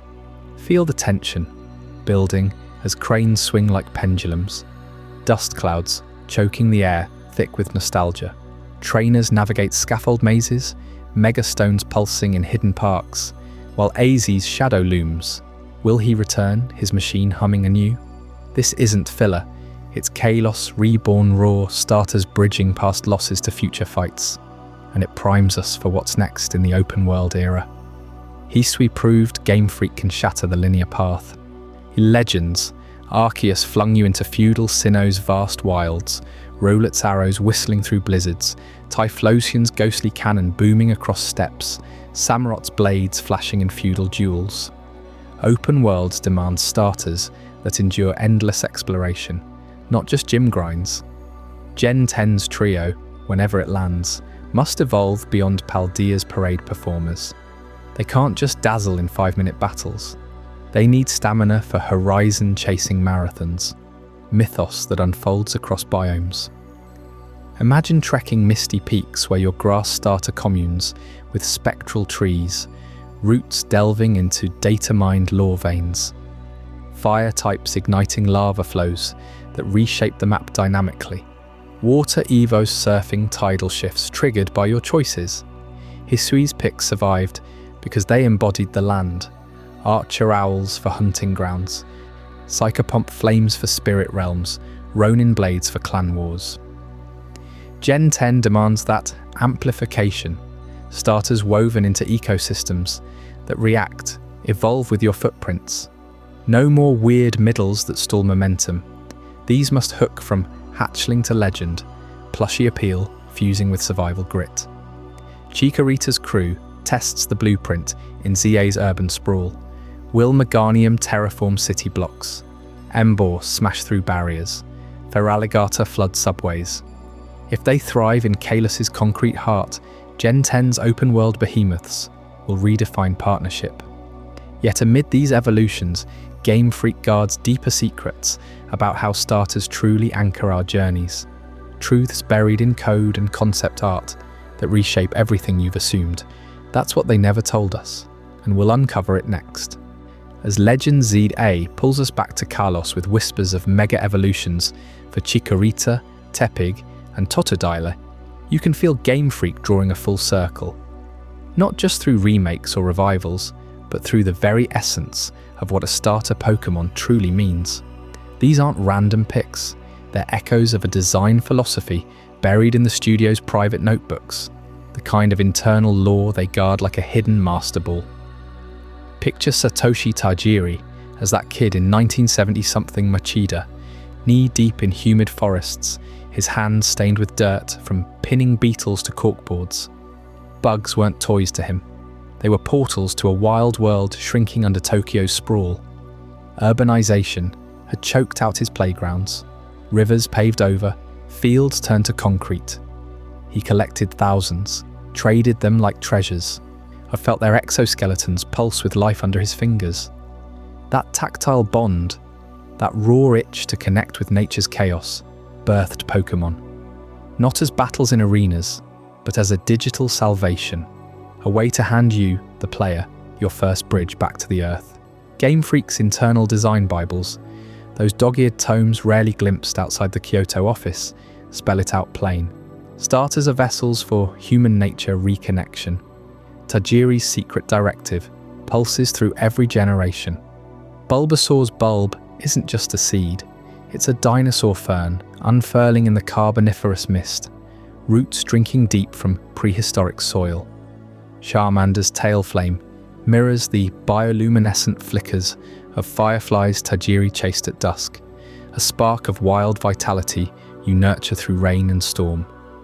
Squirtle's shell, etched with ripple patterns, it evokes the turtles he watched slip into streams, carriers of ancient waters.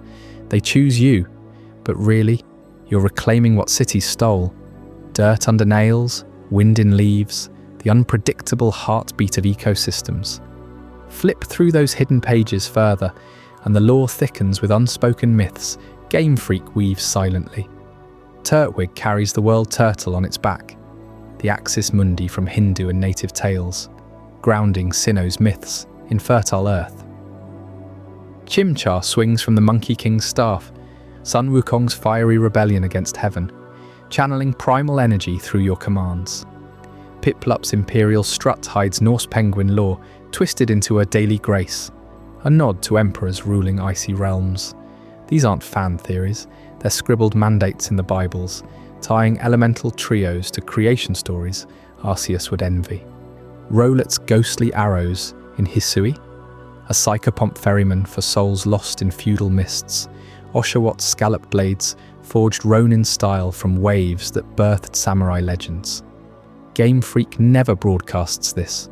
They let you discover it in the glow of your screen, feeling nature's myths awaken through your starter's eyes. And here's the revelation they truly bury. Your starter choice is Nintendo's most prized psychological data point. From the moment Professor Oak's lab screen flickers, grass, fire, water, they log it all. Not just clicks, but patterns. Do urban kids veer fire for that instant blaze of power, mirroring Charmander's survival spark in concrete jungles? Rural players lean grass, craving Bulbasaur's steady growth like vines reclaiming abandoned lots. Water for the dreamers, fluid adapters washing away isolation. Billions of choices across 30 years funneled into algorithms sharper than a master ball capture. It's why Pikachu pivoted the anime, broadening appeal to girls and mums who saw a fuzzy nature buddy, not a fighter. Why Gen 8's Grookey drummed primal rhythms to pull introverts into rhythmic wilds, Scorebunny's soccer kicks igniting team spirits, Sobble's camouflage teaching emotional hides in a hyper-visible world. Nintendo harvests this to mirror you back at yourself, your starter the mirror to your soul's wild side, data points charting how we hunger for nature's touch in pixels. Tajiri knew it instinctively. 6 years of hell, staff fleeing unpaid nights, pitches rejected, until Shigeru Miyamoto twisted Hiroshi Yamauchi's arm. Red and Green launched to shrugs in 1996 Japan, until that Mew contest in Korokoro ignited the frenzy. But the starters endured because they weren't games, they were therapy. You bond with Squirtle withdrawing into its shell like a bullied kid. Evolve Torchic's fluff to Blaziken's kickboxing poise, mirroring your own awkward middles to cool finals. Game Freak's Bibles demand it. Cute bases for plushie sales, ugly teens for realism, nature's gangly adolescents, then majestic adults. Merch first, yes, but soul second. Your starter choice feeds their understanding of us, humans adrift from roots, seeking digital forests. In Paldea's spectacles, Meowscarada magics shadows from stage lights. Skeldurge croons dirges from volcanic hearts. Quaquaval samba dances tsunamis into grace. Entertainers pulling nature's fury onto human boards.